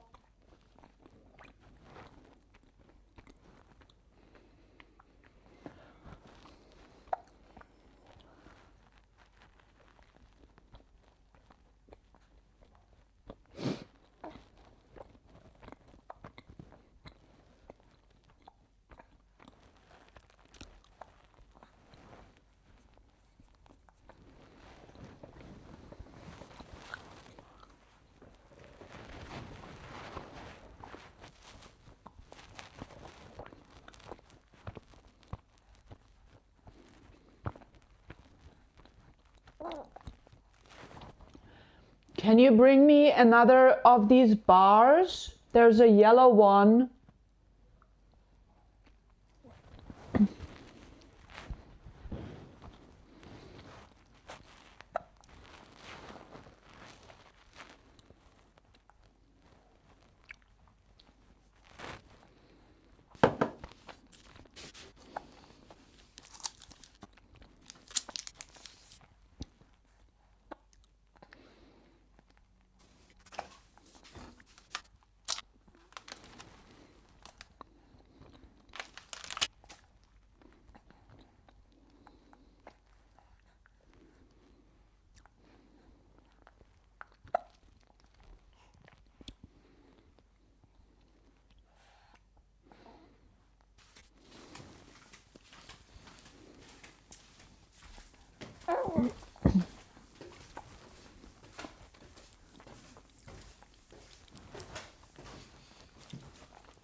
Thank you so much.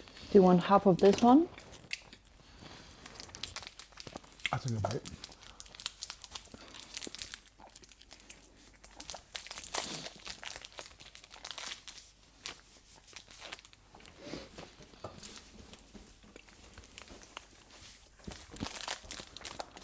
Like these nut bars, for example.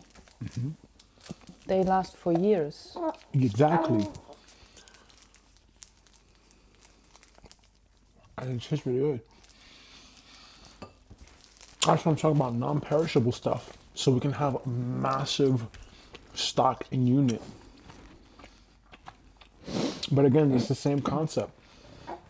If we're gonna do that, we have to build a brand. We have to build a product that people want. So we have to, it's like you have to adapt with the market.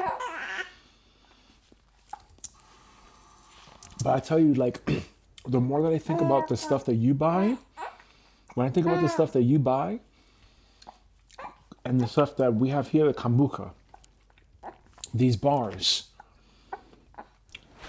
the margin markup on these products could be like as high as 70%. Probably. And that's also what Alex was saying too. You want to mark up your products 70%, a 70% margin markup, so that way you have that leverage, right? But if we're trying to go wholesale on a product, it's not going to be good.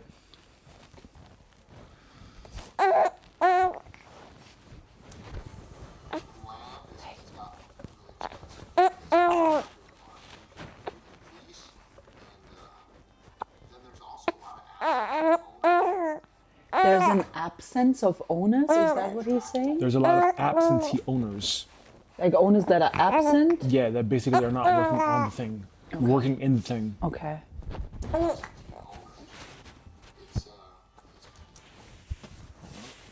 Okay, hold on a second. This is getting too tight here.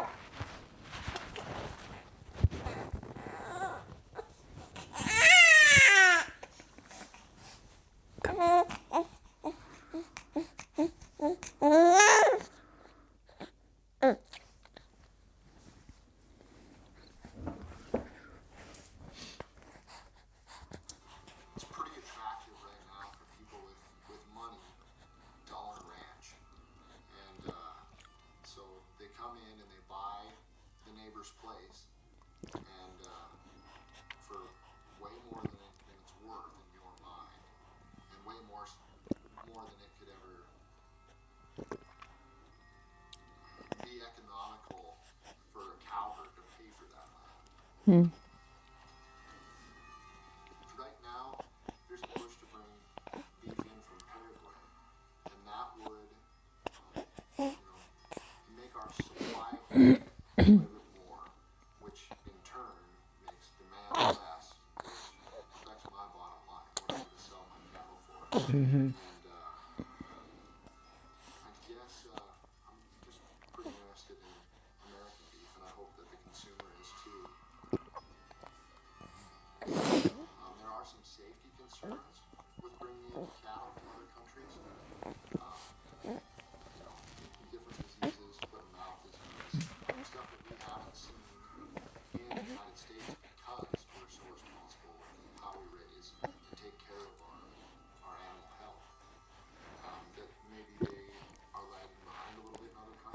That actually smells like meat. Because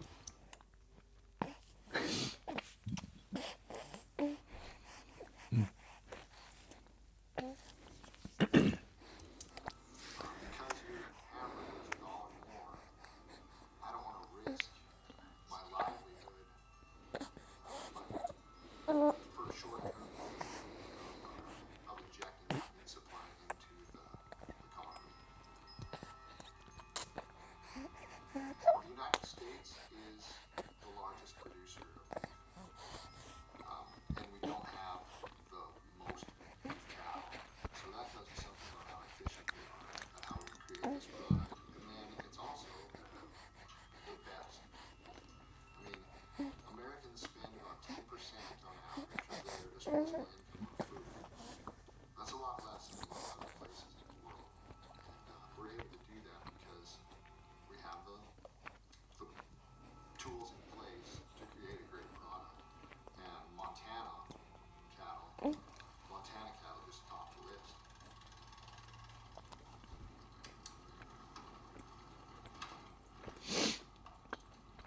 Went out last night, and about 1 o'clock there were two calving, and by 2 they both had it again. So didn't have to take anything into the barn last night. There's a brand new one, looking good. We kept a couple of Charolais cross calves like we've never done, but we didn't have quite enough heifers to keep. We didn't think so.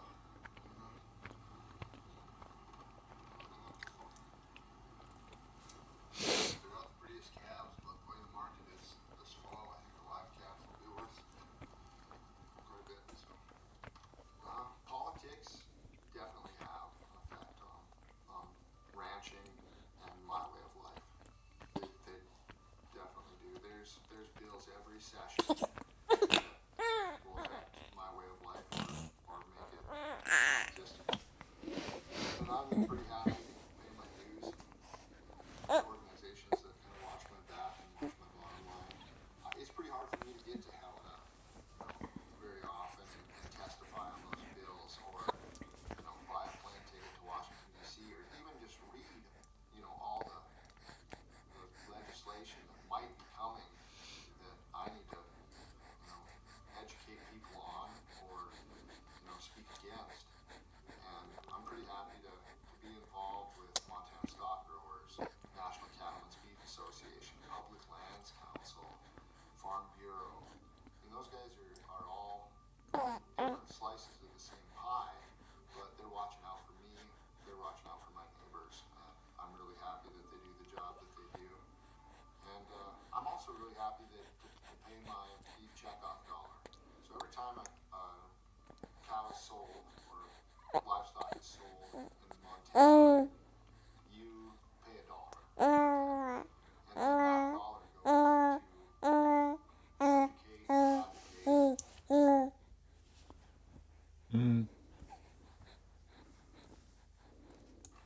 and sell beef. And, if we're not going to support our own industry, who will? We've got a lot of people standing up to fight against us.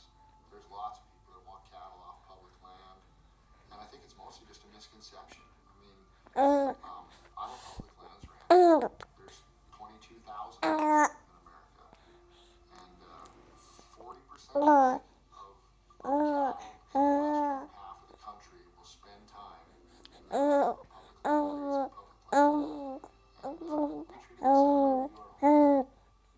If that land is mistreated, then it's not doing what it needs to for us either.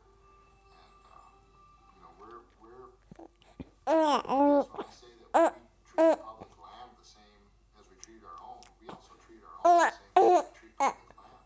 If you want to come recreate, do it responsibly. Part of the block management program. We love to see hunters. We love to see people having fun on our property and experiencing it, because it should be experienced. And this is God's green earth. I think a lot of people spend too much time looking at four walls. And get out and see the horizon once in a while. So true.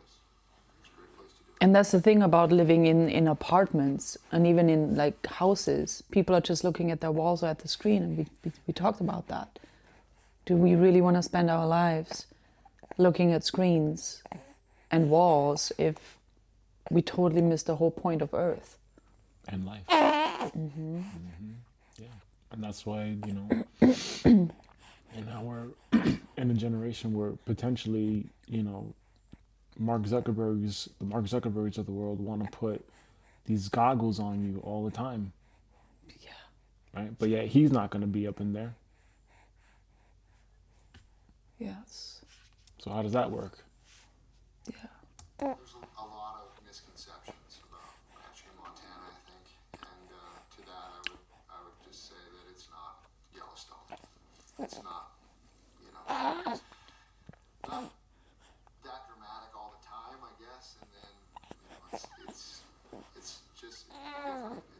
It's not always horseback under a clear blue sky in snow high grass. I mean, the reservoirs go dry, drought shows up, grasshoppers eat the grass you're going to go into. There's feast and there's famine, and we definitely remember the good times, but you get through the bad times too.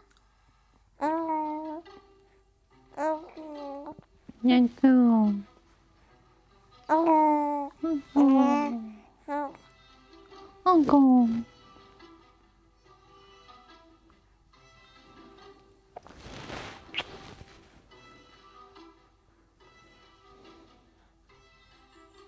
I'm Donna Christensen. I grew up as Donna Bowen, was my maiden name, and I live in Hinsdale.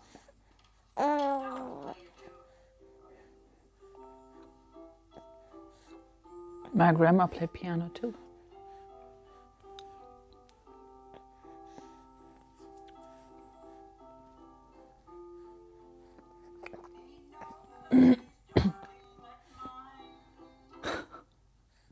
I got all those songs in a songbook that I started writing in 1944. Yeah, I used to listen to phonograph records. They were the big 78s, the big brown ones, and then I would copy all the words, copy all the words in shorthand. And then I worked in a insurance and income tax office, and I would take these words in shorthand to work with me, and I'd use the boss's paper and I'd type all my songs up. And I have them in a book, but then as I got older, my eyes started getting bad and I couldn't see them anymore to read them. So the guy who was in Miles City took my book to Miles City, and she typed my whole songbook up in big print. So I still have them all. When I play them, I sit at the organ and I chord with them. I am an old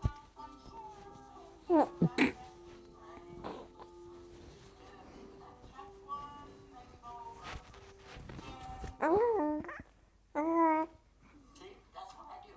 It's all up in here. I don't have to have any music.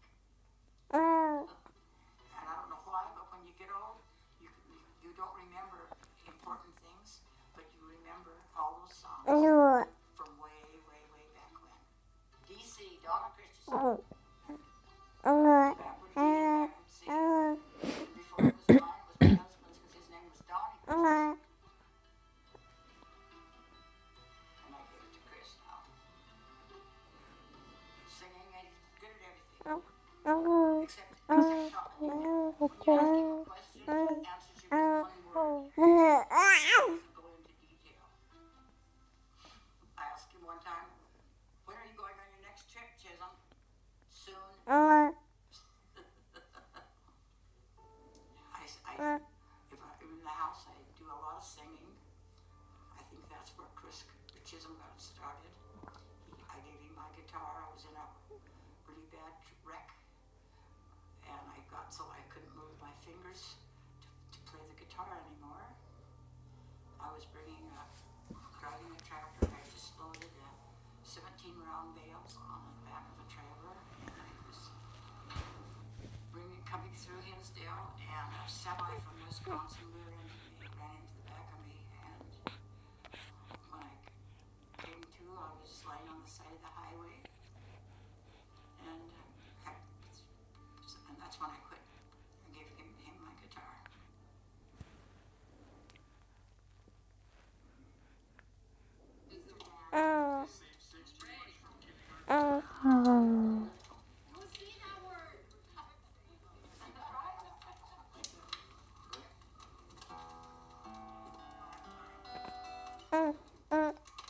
This song is called Bloodline, and it kind of like takes the bloodlines that we use in like cattle and horses and reimagines that as like what we came from, I guess, like generationally. Like, I don't know, a lot of us here have been here for 4 or 5 generations and wouldn't be without any one of those prior ones. So this is kind of cool to that, I guess.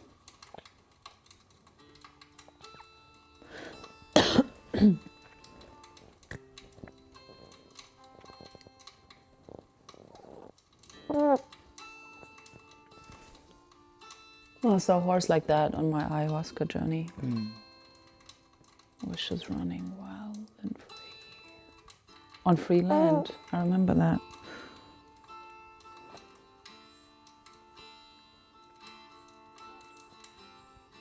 Got a stallion I ride on the range. 100 years and more, still not much has changed. My grandfather and his father before me still tie our spurs on before we walk through that door. Fighting mud and drought and disease, high-headed steers, open fist and fleas. Hard life, God, it's all mine. Why the hell do we do it? I guess it's in the bloodline. Sometimes Mother Nature's at war. I've had both bankers and wolves at my door. Ask me what it is to keep fighting for, and that's fine. I guess it's in the bloodline.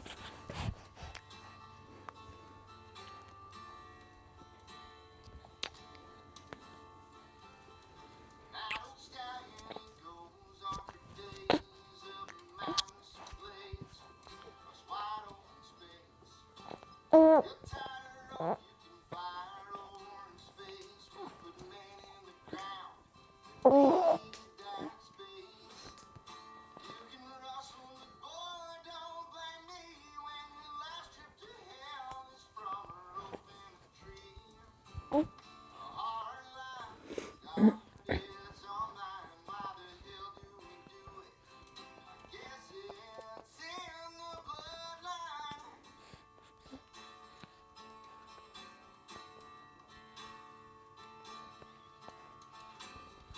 Sometimes Mother Nature's at war. I've had both bankers and wolves at my door. They ask me what do you keep fighting for, and that's fine. I say I guess it's in the bloodline.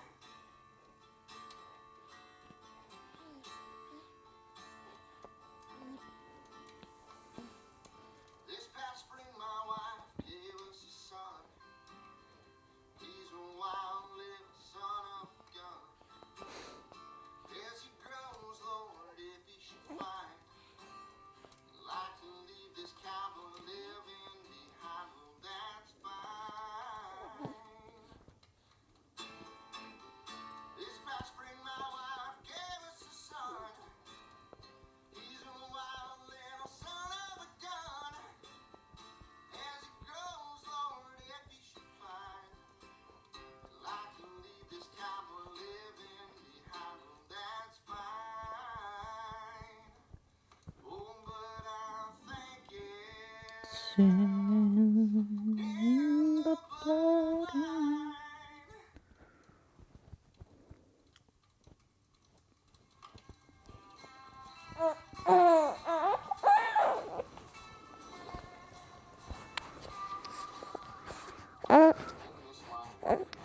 Ouch.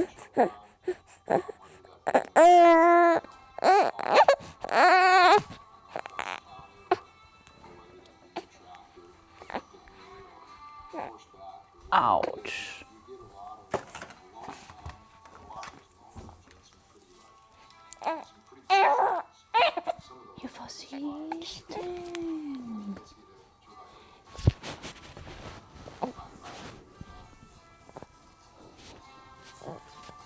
Wow. So much land. I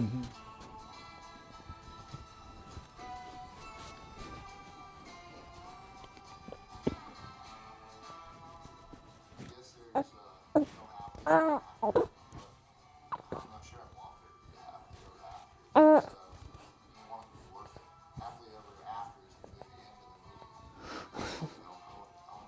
I want the challenges to keep coming, and I want to find ways to do better and do better for this generation and the next one, and also the four that are coming after.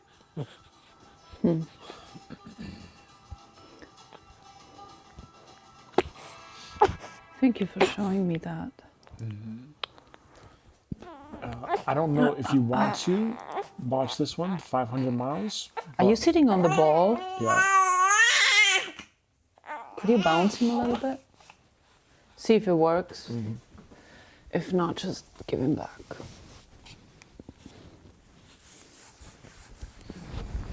Yeah, it's the walking thing. Or just the bouncing. Yeah. So it's already 10:30. We can stop right now and call it a day with the stream. Or we can watch this other one. It's 37 minutes. And then we'll call it a day for sure. This is the one that we had first started and you're like, oh, that's interesting. How about we give it the first 5 to 10 minutes and see if it resonates? Yeah. If not, we just stop it.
Boy.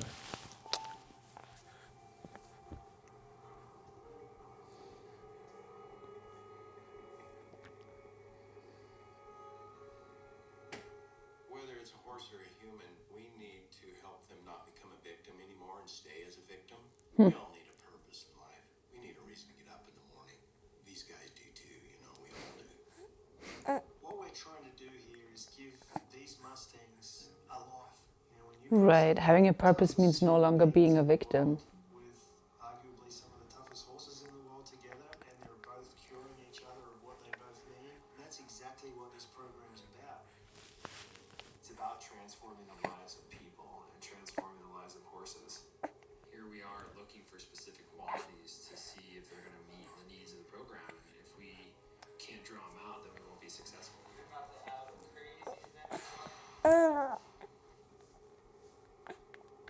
They have 4 months. Pressure peels back the layers to original thought, and we have to put these horses through The only way we can do that is by covering country.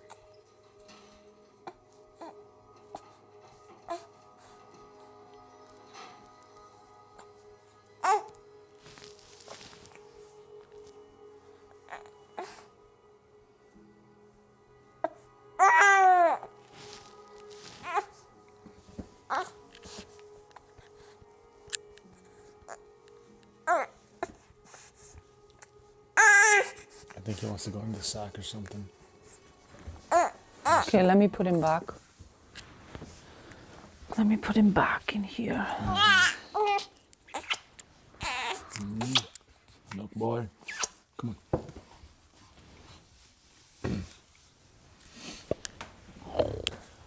So here's the other thing too. I think it is good that we kind of see the differences because, again, like with the agricultural business, there's different things that constitute an agricultural-based business. You understand? So this is also like. So the last thing we saw was the cattle one, right? And how this one ranch makes money off of cattle. This one is probably like a program, and it's like, okay, well then maybe there's like a retreat thing that we can do with the animals and humans, and you know what I'm saying? And that all counts as part of the agricultural business. Yeah. So it's, this could be like a reference experience Yeah. of like getting ideas of what could be possible. On a ranch, yeah. Because the guy just said in the last one with the cattle ranch, legislation is constantly changing, which means that could threaten the economics of the ranch that this guy works at, right? So do we want that? And that's also why I was saying, it could be that we just have a whole bunch of land, and what we do purposes. for different, yeah, exactly. And then just 20% is where all the money gets made to sustain the entire operation, versus having a whole bunch of land and then having very small net profit margins, if anything, right? But that's the thing with having a controlled environment, or that's the thing with having a preserved product where we can, it doesn't expire and we can oversee it, right? Like imagine a blueberry farm, we make blueberries. Imagine a silvopasture agroforest, and we produce those little bars. We produce kombucha. Those don't expire. Yeah, and even with the fruits, if you dehydrate them, for example, or you Exactly. like shock frost them, Exactly. they don't expire. Exactly. So we can grow bananas, and we can make dehydrated bananas. We can make dehydrated mangoes. We can make anything, and we can sell those as products to our consumer. So there's ways to think about this, and we don't have to do a traditional thing, but we can still have something where animals graze, like a horse ranch. We don't eat the horses. We can raise them to basically like have an experience on the land, like Loveland Ranch, where you take them through a retreat experience to. I'll come to you. So I can look at the screen.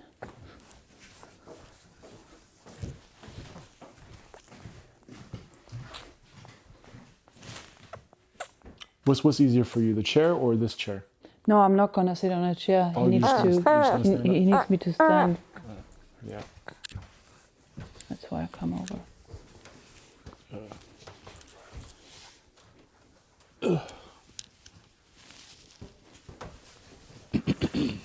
Casey? Yeah.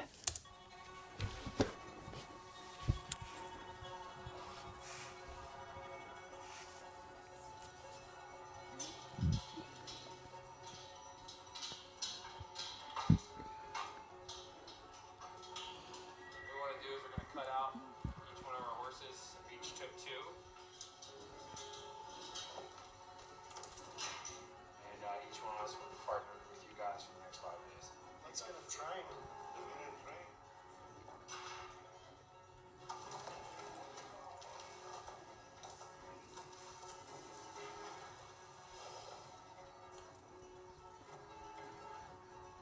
Right, so imagine like this could be even a business too, where we grow a whole bunch of horses, and the horses, we could do horseback riding experiences or something like this.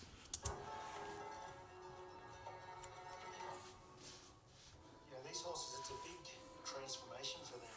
A lot of these horses may have only been captured 2-3 months months ago, so it's a big transition from total wild horse to now being in captivity. You know, it's probably a little stressful for them, but that's our job as a trainer to make it as pleasant and as understanding, so, you know, we can get a pretty good relationship started.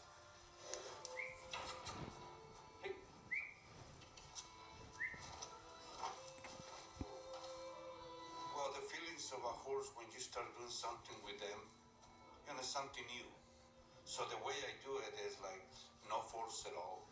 You know, let him know that, okay, I'm here not to hurt you. I'm here to be your friend.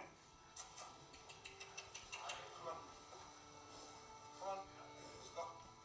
You know, my philosophy is do whatever you can. Always allow the horse the freedom to make mistakes, the freedom to get away, and the freedom to run from what he's afraid of. And eventually he'll learn to face his fear. And that's what I try and teach him, is to face their fear instead of running from it.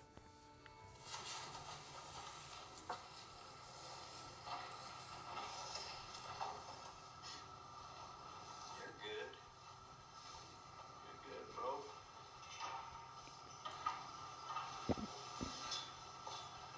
Hang out here with us.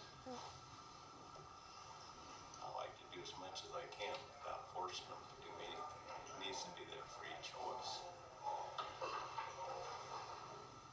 But we're making this the comfortable place to be for him and not the pressure place. So we're trying to take pressure off of him when he's with us, put pressure on him when he's going somewhere else, wanting to be somewhere else. You know, and eventually out in the whole world, there's going to be more pressure than being with us. And that's where he's going to get the, you know, the peace. I started looking at a lot of my friends and their lives when I got out of service. I began to realize that there was a dramatic need. A lot of guys that were once great warriors become marginalized and addicted to various substances. The suicide rates are just staggering. I know quite a few guys that have taken their own lives. What I've seen over the years is working with horses like this and helping people work with horses. It's not just about the horse, it's really more about us.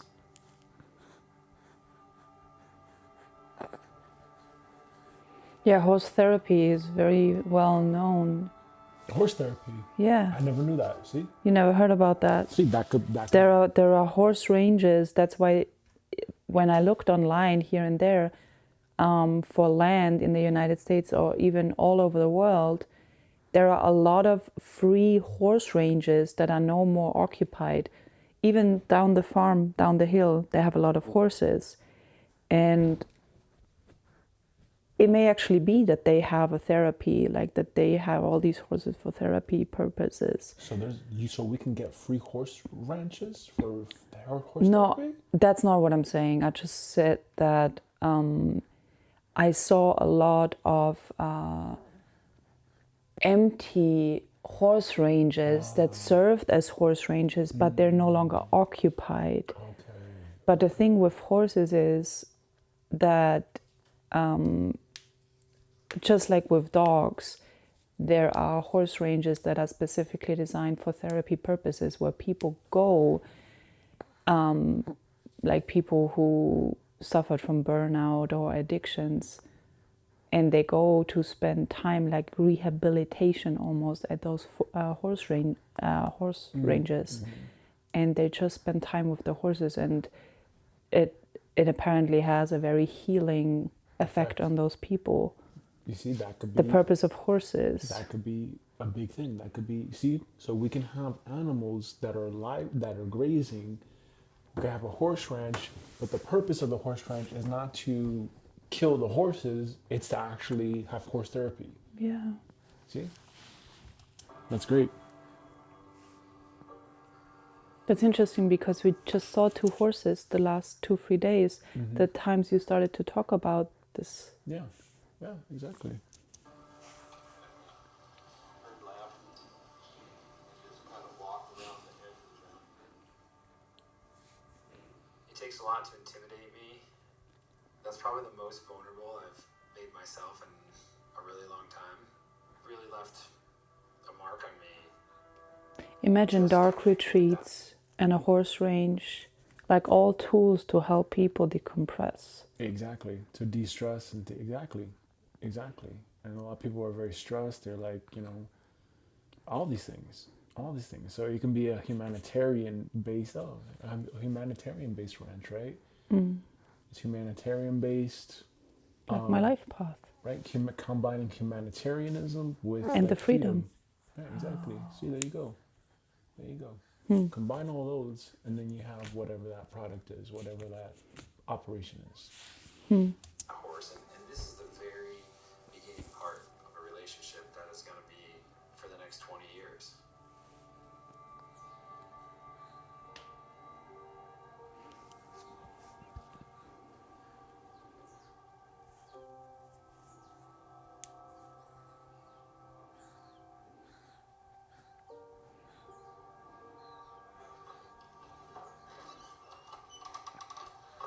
A big trip like this really comes down to the nuts and bolts and logistics, and getting 16 wild horses across New Mexico and Arizona presents some pretty serious challenges that when you really come down from the 40,000 foot view, it's an immense amount of work. Conceptualizing this and then actually doing it has been a real challenge. 7 days a week we're with the horses, gather everybody, head to the office and work half a day, and then take back off and 7, 8, 9 o'clock at night, come home and do that 7 days a week.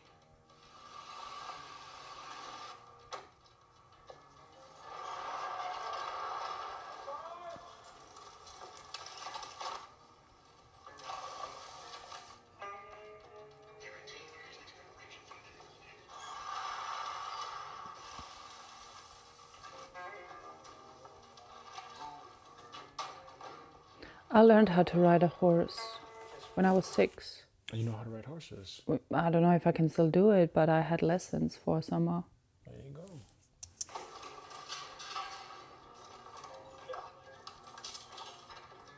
We got to find our thing. Wow.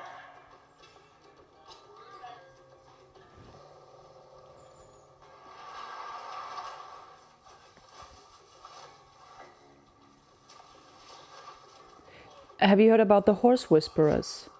No, tell me about that. There,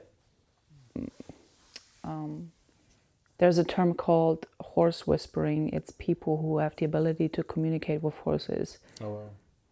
but it's a legit thing. Like as an actual job? Maybe. Just intuitive. I'm not sure. It may actually be a profession. Oh, really? Wow. That's amazing.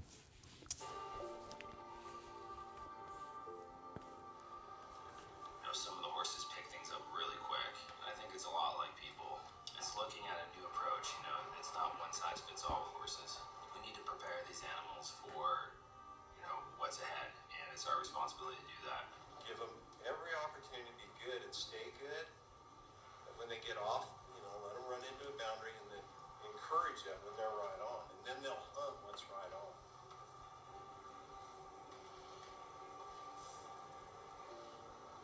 He's come really easy, this horse. Here. Got ahead a mother could love only. Easy. Easy, Grant.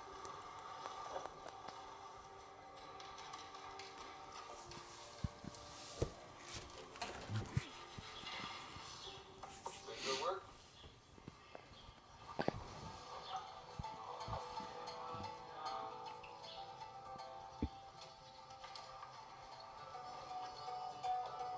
It's been really a pleasure kind of watching him take off yesterday and put him away bareback and just ride out there. It's been amazing to watch. You're a very determined person. I think a lot of people have, and I'm not saying I don't have an issue with fear, but I acknowledge it and it doesn't bother me, I guess. And I'm a very determined person. I think a lot of people have, and I'm not saying I don't have an issue with fear, but I acknowledge it and it doesn't bother me, I guess. I think that comes from childhood and growing up and experiences and the occupation we used to do.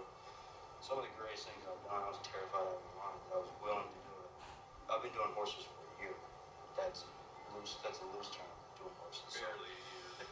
Barely a year, and you know, I might be feeling it on the inside. I think I internalize things very well.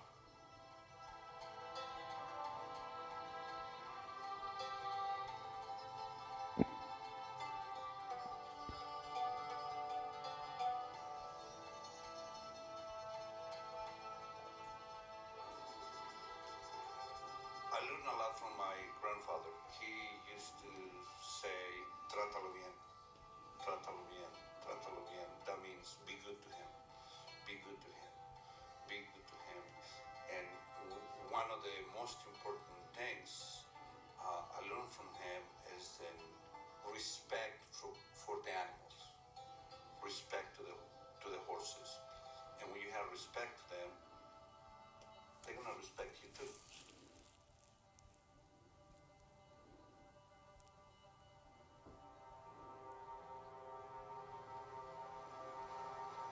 Well, when you get their confidence, trust, and connect with them, they connect with you. You can do basically everything you want.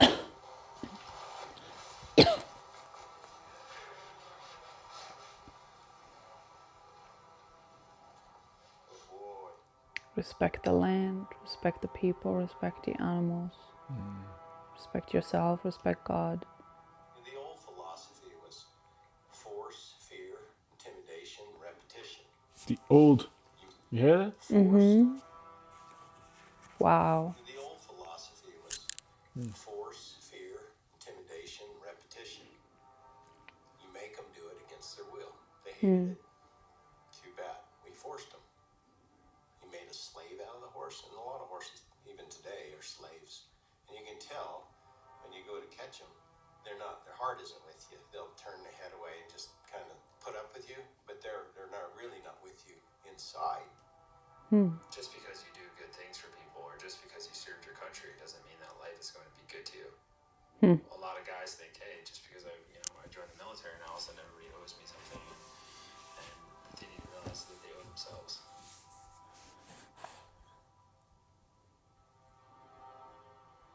This is different. It's more of a negotiation. The relationship with my horse is more important than what that horse can do for me or how good he makes me look. That used to be really important to me. Now what's important is that relationship between me and my horse. You think of your horse like a student or even a child. He's just trying to help him be the best that he can be at what he's kind of built, designed to be.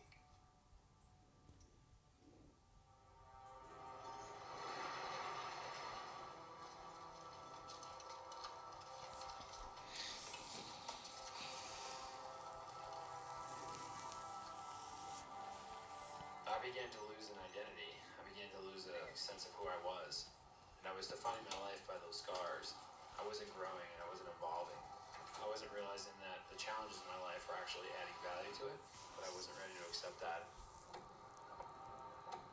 Working with these horses has made me change my life were actually adding value to it, but I wasn't ready to.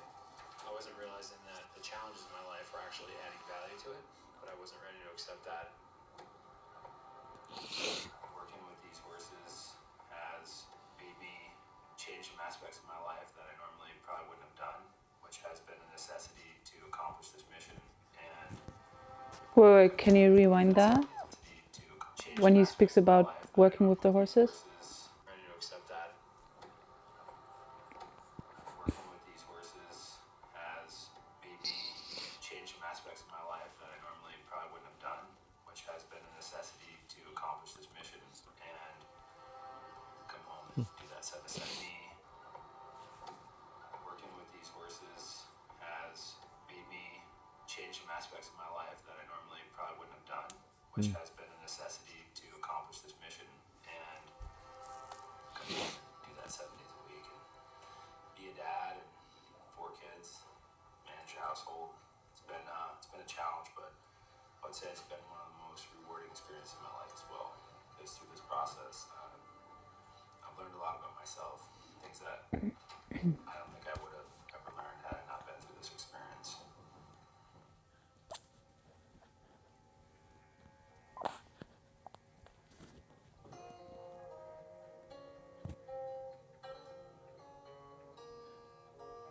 and keep watching. Yeah, you? Most important thing about this project is about building a team of people that have roles and responsibilities and are results-driven individuals. It's not one singular idea, but it's a community of ideas that get together to accomplish one thing. It's really quite an undertaking to plan this kind of trip. A major concern at the beginning was snow levels. So we had to find trails that didn't have old snow and drifts that we couldn't navigate through. So we had to find logistically places that we could start and finish without going over mountaintops. We started as far north as possible, which would happen to be Quemado, New Mexico. We're gonna have between 9 and 10,000 pounds of hay cubes. We're gonna have places where we're gonna have to be supplied with water. Just containing these animals where there's no trees. And obstacles are gonna come, and that's just a part of life. And if this wasn't a struggle and this wasn't a challenge, it wouldn't have any value. So no, I don't have any doubts. I just, whether we're there for 4 weeks or 5 weeks or whatever, we're gonna make it happen.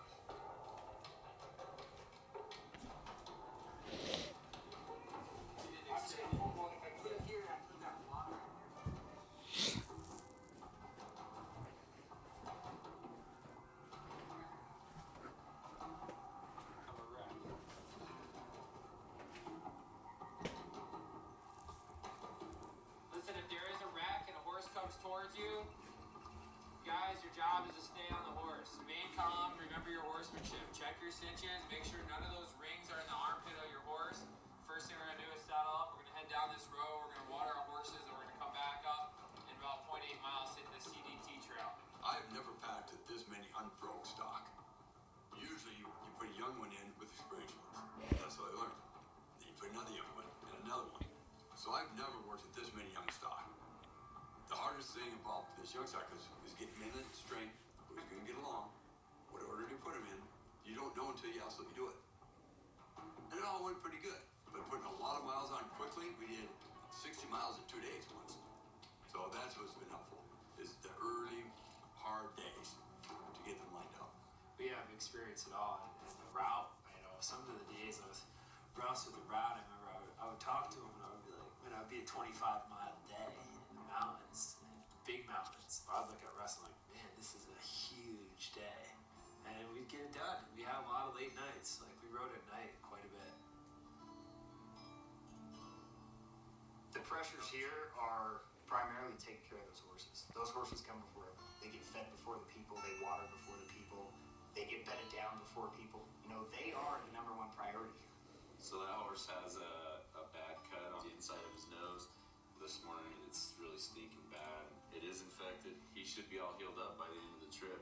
Anyway, it's just a little stinky mess you gotta deal with. And it's horses, you're just constantly cleaning them, feeding them, and doctoring them.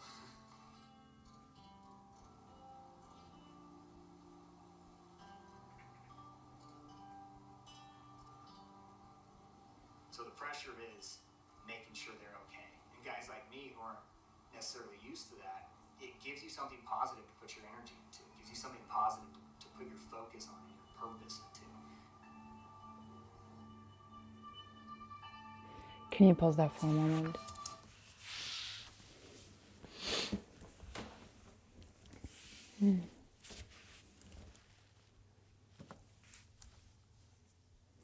He just said something that I think probably all people have in common, and that's when you go through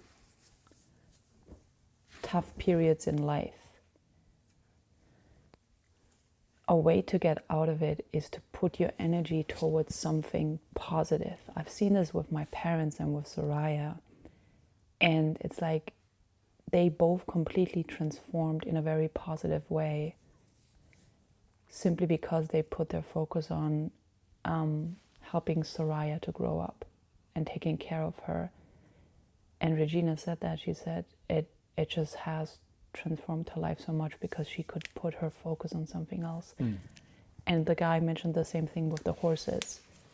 So the horses or a child, it can bring a person out of their valley. and that gives them new hope and a new sense of purpose. Mm-hmm.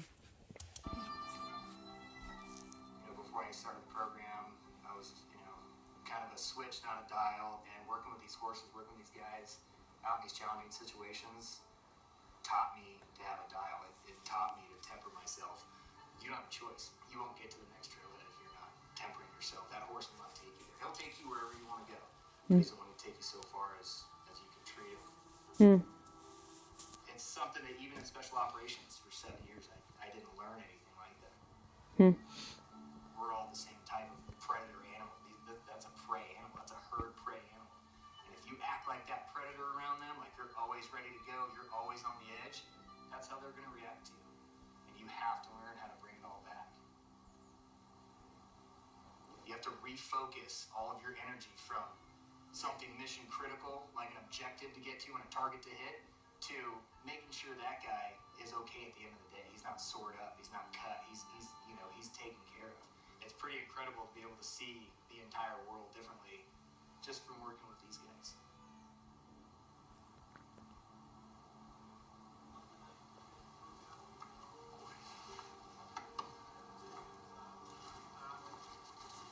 They're really designed for this hardy lifestyle with their hard hooves, their intelligence, their willingness to please. We've got very, very few problems with this stock so far. With 3 months under the belt, it's amazing what these guys are doing. Absolutely amazing. When we first started this program, when we first came to the shoot, we really have a quiet eye and a good demeanor. And today, Parrot, he works alongside some broken Mustangs we've had for years. So hopefully we get a lot of people that want to have more interest in these Mustangs, give them a good home.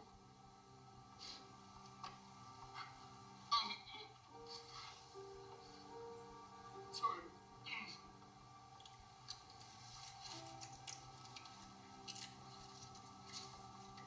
I gotta maintain my tough guy image. Okay. Oh, I know.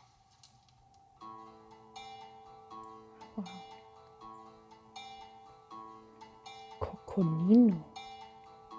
That sounds cute.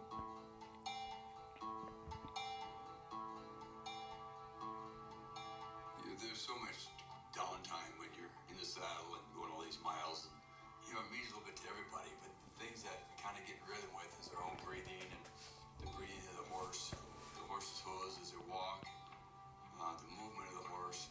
And we all just kind of become together with nature. It's a time that we really bond with these horses. It's that cohesiveness. Be in the saddle. You get into coherence. Back by yourself with your back string, and your mind starts to slow down. That comes with your string and the horse you're riding. You become so attuned to it. Your hearing becomes so aware of it. It's quite a special time to be able to have as much of that as we've had. It really makes going back to civilization that much more difficult.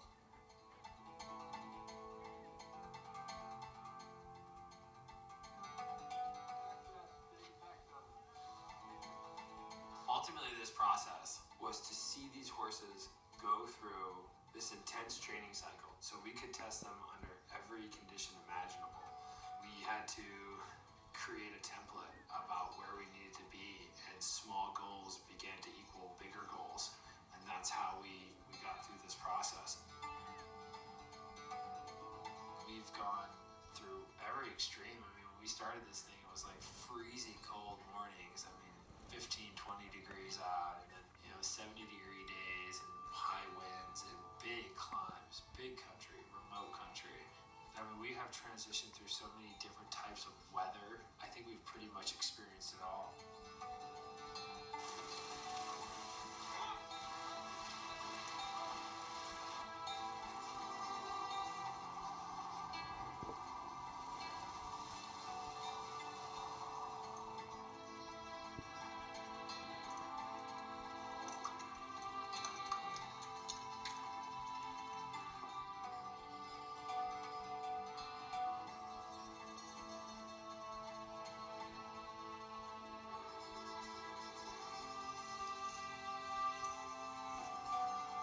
I don't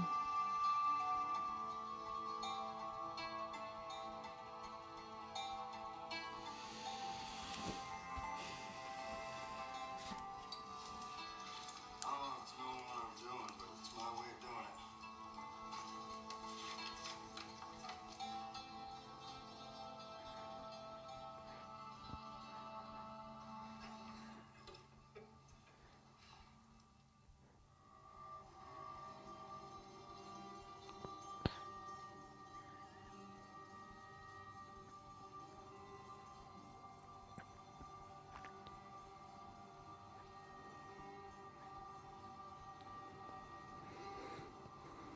I thought so. That pretty good.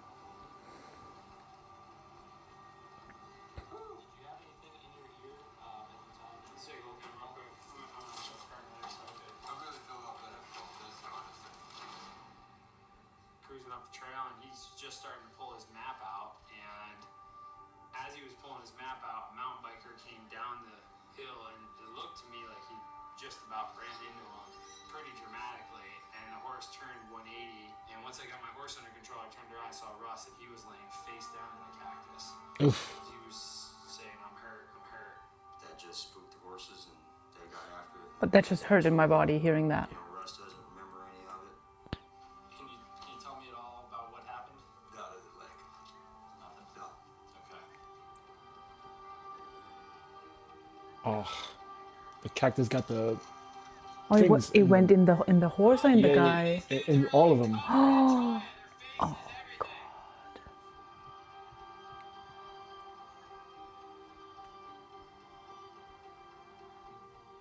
Oh, man.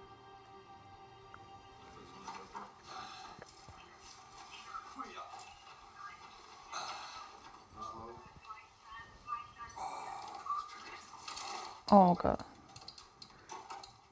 Seeing that is painful. Yeah. He's in route now. They said it's about probably like 1 hour to get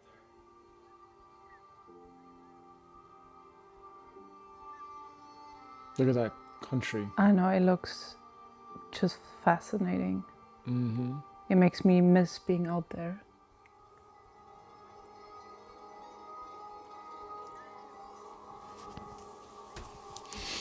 I miss really connecting with Earth, like on a deep level. Mm. You know, like for days, being away from technology and just being out there. Yeah. I gotta change my jeans. I still have cactus in my jeans. Yeah. So losing a little sleep went pretty good. When I went in the hospital, I saw him.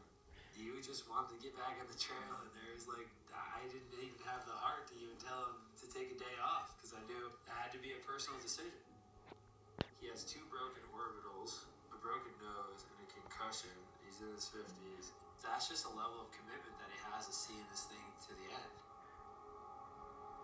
For me to get back on the trail after that injury, all I thought was, I need to make sure that the doc's okay with this, because then my wife will accept that answer, because there's no doubt I was going to finish.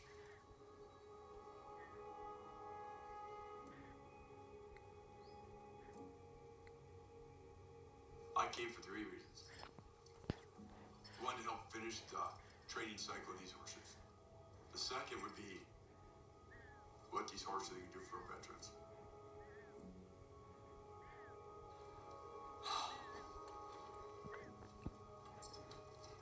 Thirdly, what I want to do is do this for me.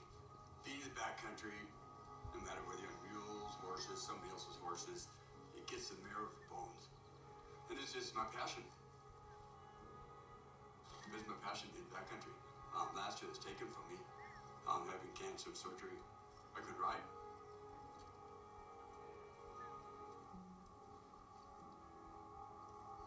So for me to though get back out here and do this, really means a lot to me. I've been really fortunate in life to do a lot of things, be in a lot of places. Until you get to be back here, it's an absolutely magical place.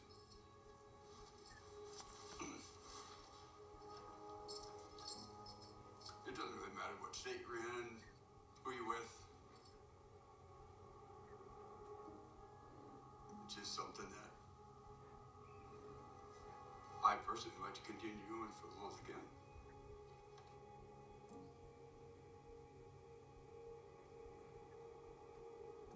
hardest thing that you'll ever do in your life is look at yourself. And you do that in the most honest and pure way while on these animals. It's really just a mirror. It's the things in the mirror that you don't see that will ultimately change your life.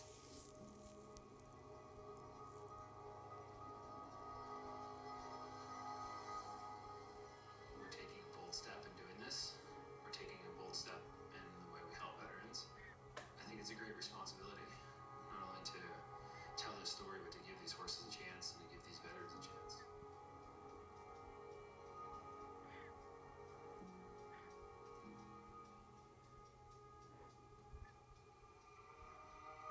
That's Montana. Wow, I can feel the energy of these mountains.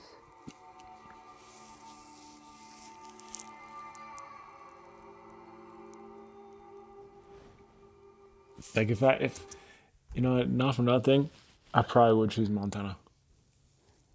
Like if we can get situated and everything like this, Montana or Wyoming, like, would be it. Or probably South Dakota. It's like those three, especially Montana. There's something about Montana. I would totally go for. Montana. Mountains. If you want to be all up in the mountains, Montana.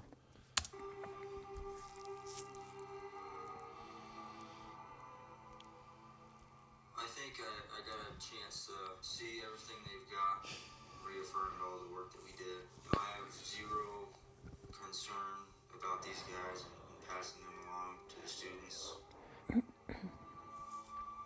Obviously they're not polished. They've got a lot of rough edges on them, but it makes the program that much better this year for the guys who get the opportunity to work with them. This is the most important thing we do. The matching of the horses and the veterans is really what makes us unique. We try to identify core aspects of the individual and the horse and match them together to really complement each other. We're looking for an individual who really realizes that he can do it, but he needs help getting going. And I was really one of those guys where I would not necessarily ask for help, but I would do something where I was put in a position to help myself. Never really seriously thought that this would be something I'd be doing and have the opportunity to pull a Mustang. They look so elegant and strong. Touch it and seeing where he is now is, guys, looking at a special place in my heart. So, a really unique experience, and I encourage those people that have that thought or anything to do so to take that step.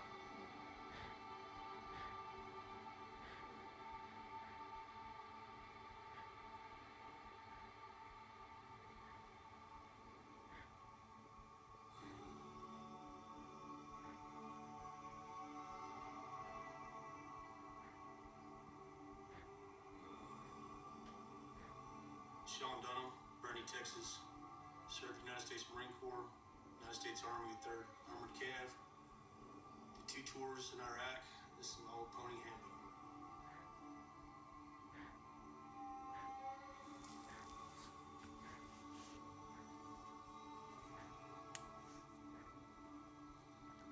My name is Chase Spiegel. My horse is Upho. I served in the Army as a combat medic for 6 years. I went to Afghanistan in 2010, 2011.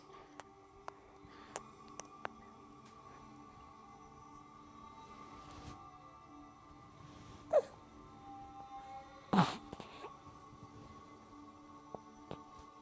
name is Josiah Russell. This is Parrot, and I served with 1st Armored Division in Iraq and 10th Mountain Division in Afghanistan as a combat engineer. What I'm trying to do is create a mirror reflection so that that horse is projecting who they are back onto them. And when guys start to realize that, that's when the change really begins. It's through this matching process, it's through this horse-human connection where the walls begin to get created. He's probably a horse whisperer. Eventually crumble. Wow. That's beautiful.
That's interesting.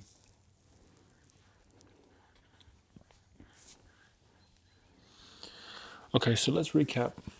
Let's recap what we did today and why. Know thyself. Interesting. Mm-hmm.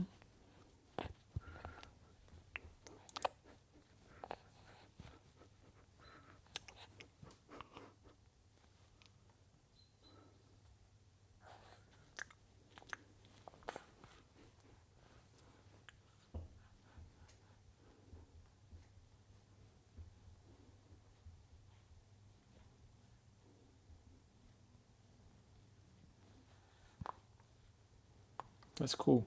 So here's what we have here. We have a nonprofit organization, and this Heroes to Horses program, Heroes and Horses program, they take veterans, United States veterans, and then they give them this program to basically, I guess, reintegrate back into civilization, into society. So that's a form of therapy. And I think for what we're doing here with life purpose, like we just saw it right here. At the very beginning, he said, you got to give the horses a purpose. You have to give the veterans a purpose. There's that sense of purpose. Like, why am I waking up in the morning?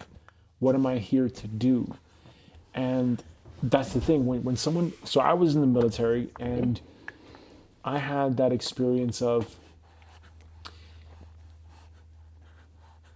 as soon as you go in, they cut your hair, you gotta shave, you gotta follow a certain set of rules, you have to put on your uniform, and your uniform has to be a certain way, you gotta roll it up a certain way, you have to meet certain guidelines and criteria, and it's very by the book. Everything is by the book. And I remember the petty officer in basic training had his book out, and he was saying all the instructions, and then you have to execute all the instructions one step at a time, at a time, at a time, at a time.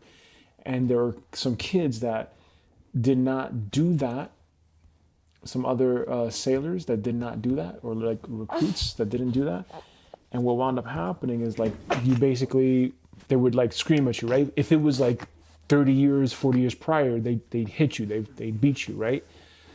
And so, like, if you didn't know how to follow the rules, you would get reprimanded for that in some way, right? Or even still, they had like their form of punishment after a while, I think, was like PT. So like us having to do like lots of PT. So let's say if someone messed up, and then the whole division messed up, and if the whole division messed up, you're gonna be doing PT for quite some time. And so when you are doing the military, when you're in there, they're giving you a job, right? So someone was like scuttlebutt PO, someone was bathroom PO, someone was AROC, someone was RPOC, and there's all these different roles. And so these jobs that they give you, I guess, were like responsibility. Like certain people were certain things. Like for me, I was the RPOC of my division. So I was a recruit chief petty officer, which is basically like the highest position someone could be as a recruit at that time. And what I remember about this was that the positions, you had like the anchors, right? So I was the RPOC, I got an anchor. So I had an anchor on my thing, on my collar. But I think a lot of people that when they're younger, especially like if you go enlisted, if you're an enlisted soldier or an enlisted sailor or whatever, enlisted recruit, especially if you're younger, you don't have much of a sense of purpose. You don't have much of a sense of that purpose, and you don't have much of a sense of like keeping up with certain images. But in the military, it's there is, you have to dress a certain way, right? So you're all in uniform, right? So you're in your NSUs, you're in your, whatever the outfit is that you have to wear. And there's like 2 or 3 different types of outfits that you have to wear. So there's like the battle, outfits, and there's stuff when you graduate.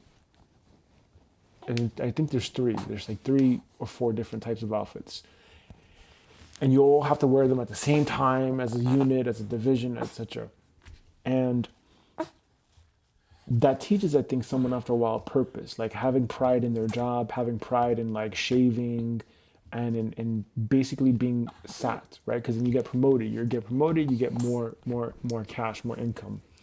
You get more status, you get more recognition, you get more respect. When you start off as an E1, which is basically like the lowest rank of any military branch, you're basically like looked on as like nothing, right?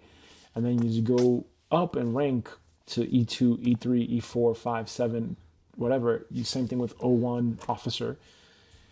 I think that gives people a sense of like pride. But what happens when you get out? Right? And I think this is the thing about the veteran program stuff, is that people lose that identity, and when that identity is taken away from them and they're no longer competent, right? Like it's Who like, am I? like who am I? Exactly. You now lose sight of who you are. So I can understand that, and I can understand that, like, the thing that you were banking on is now gone, and now that identity is gone, and now you're no longer getting that respect. Basically, you're no longer getting that recognition and that acknowledgement. And I remember too, when I would come from Connecticut, where I was stationed, and I was doing my other training. When I came from Connecticut to New York, you know, I'd have random people on the thing. Hold on a second. I'd have random people, you know, saluting me. And that's like strange for me, right? But then after a while, like, if you don't have the uniform on, no one knows who you are, so they don't care, right? And that may be something that some people are going through psychologically. Like, they were somebody in the military, they got the respect of civilians, and then they get out of the military, that's taken away from them. That makes them lose the purpose. The horses program just made me see, like, yeah, if someone is leaving the military, Or whatever phase of life. or whatever phase of life, now that it's no longer their identity.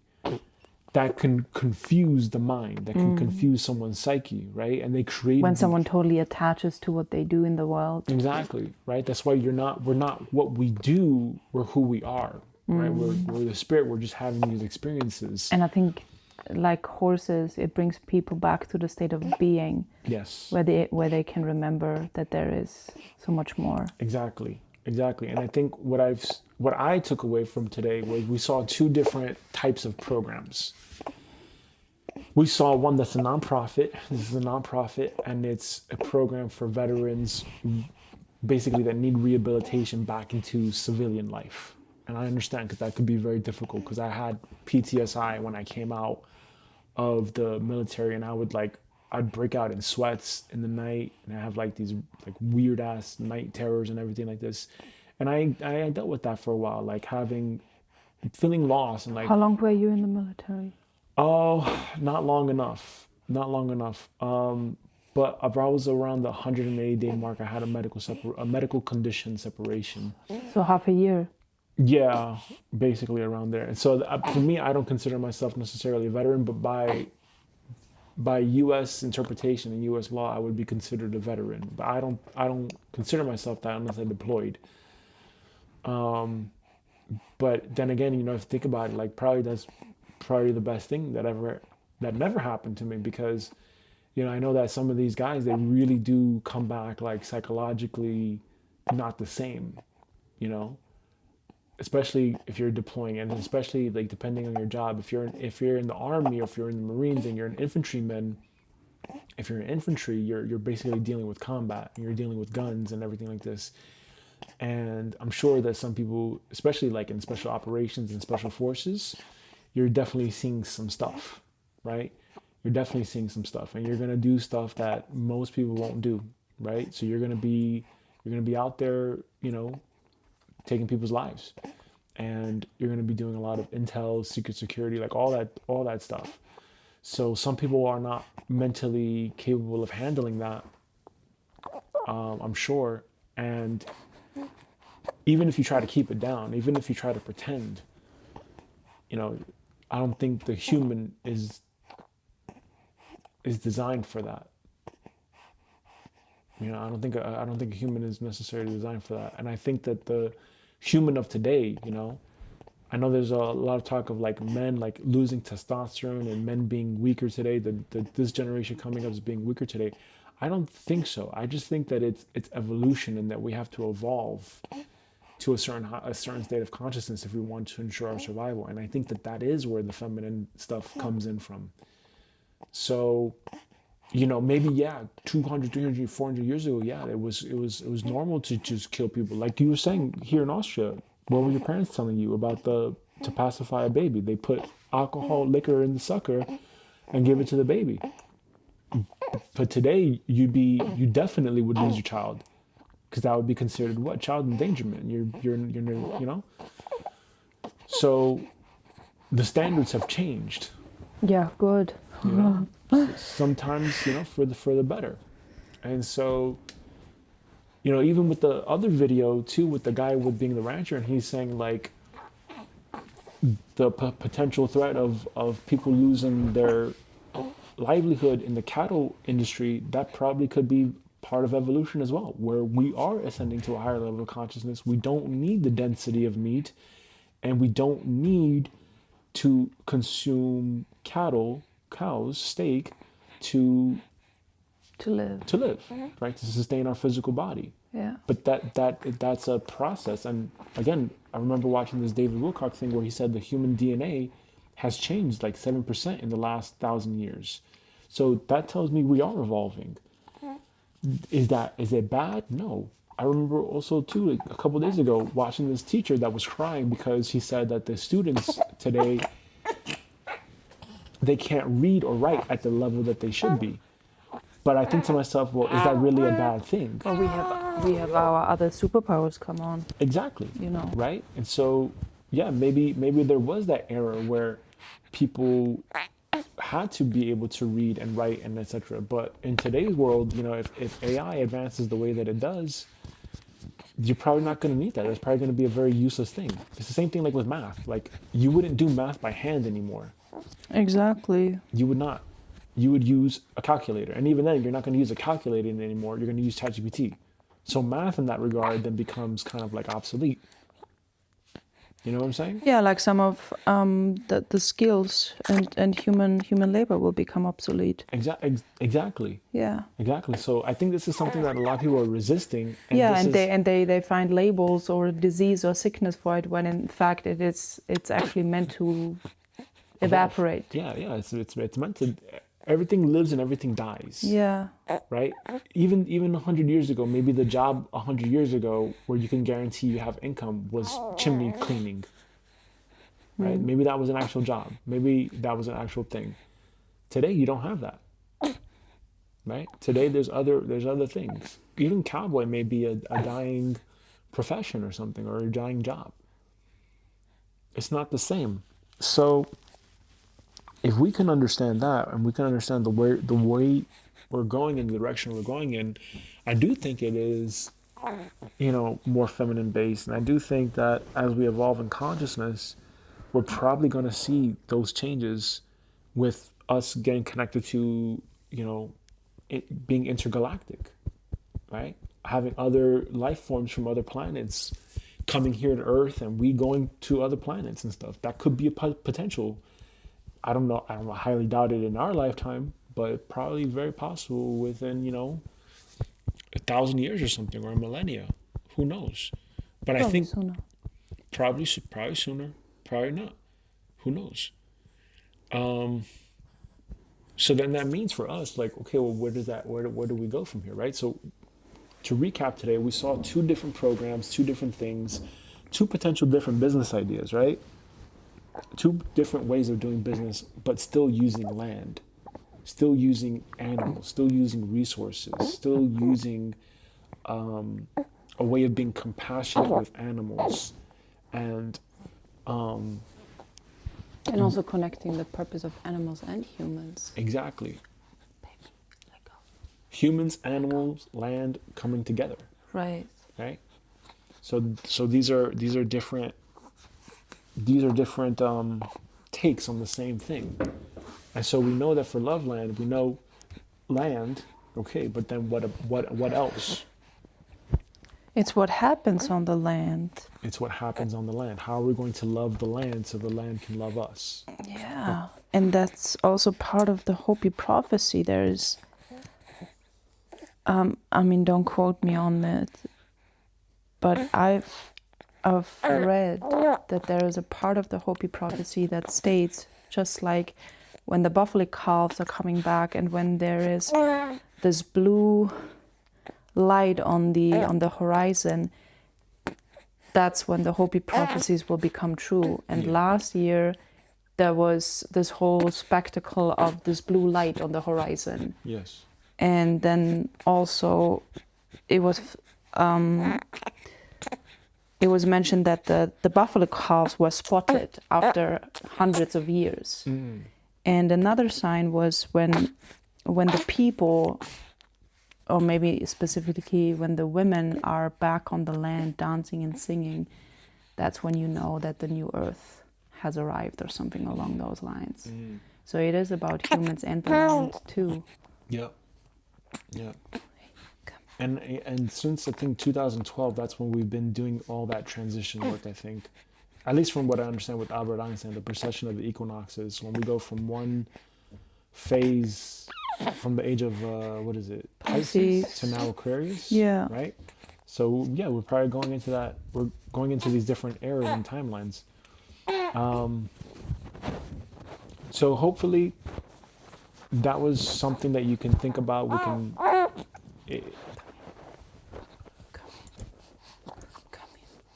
Yeah, hopefully that was something that was worth our time today. Yes. And, you know, we think about the ownership side of it and then the operator side of it. Again, if we're thinking about longevity and continuity, we cannot be the operator. Yeah. Can't. Right? So I get it. Like, these guys were on horses and they were doing the thing, and that was bringing them a lot of joy to do that. But we could not do that if we wanted to keep that program going for centuries. Yes. So we have to understand that. On the business, Exactly. not in the business. Right? And I think for me personally, that would be the greatest contribution that we could give, is to work on the business, to let the people that love doing what they do be the operator, and we make sure that we figure out how to get this thing, that the container stays going exactly long after we're gone, so that it can keep being of service to life, to the planet. Yeah. Right? And that's again where I think really it is about transforming our psychology and transforming and understanding, like, okay, well, we got to really think about this here. Because yeah, we can say, okay, let's be horse riders, and that's something we enjoy doing, and we're operators, but that's not something we're gonna die with that. Versus, and the thing that I know too, especially after going to Egypt, is Anubis, the dog with the underworld stuff. When you die, you know, you can't take all the gold, you can't take all the riches, you have to leave it behind. So what are we gonna leave behind for others? And this is where I am with this. This is how I think about this. And with that, I mean, you know, hopefully we get more clarity as we go along. But I do think for Loveland and LifePurpose.com, it is, it's kind of like a therapy thing. It's kind of like a awakening to your purpose thing. Loveland, right? Yeah. And maybe it is part of like being in love, being in integrity with a certain philosophy, a certain way of living. And maybe that's what we're trying to help people with. And that it all comes back down to discovering what your purpose is. And maybe some people do need that therapy where they do need to get on the land, and they do need to just have really long ass walks in nature.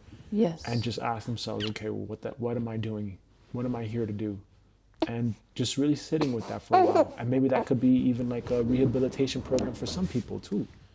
You know, maybe some people like ACOM. ACOM attracts a whole bunch of like high level business people and etc. But what are the stories that we've constantly heard? You know, they had all this money, but they were not in a good internal state. And in almost a way, like ACOM is basically rehabilitating those people, Yes. right? If we have our clientele, for example, be business people that or founders that, you know, they made a whole bunch of money, but the stuff that they made money in was not constructive. Exactly, it wasn't in alignment. And now they're like, well, And what do if I they do? want to continue, but what if they need some direction on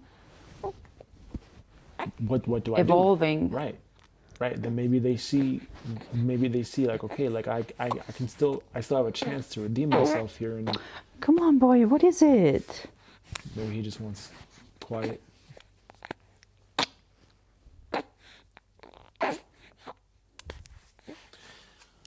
All right, I think that'll do it for today. Any other takeaways or anything you want to add to that as well? Okay, cool. Because again, we have this live stream recorded, and we can always just put it back out there, play it back, so we can see where our thinking was. But I do think that would be something moving forward that we would want to consider and explore, and that would be our path.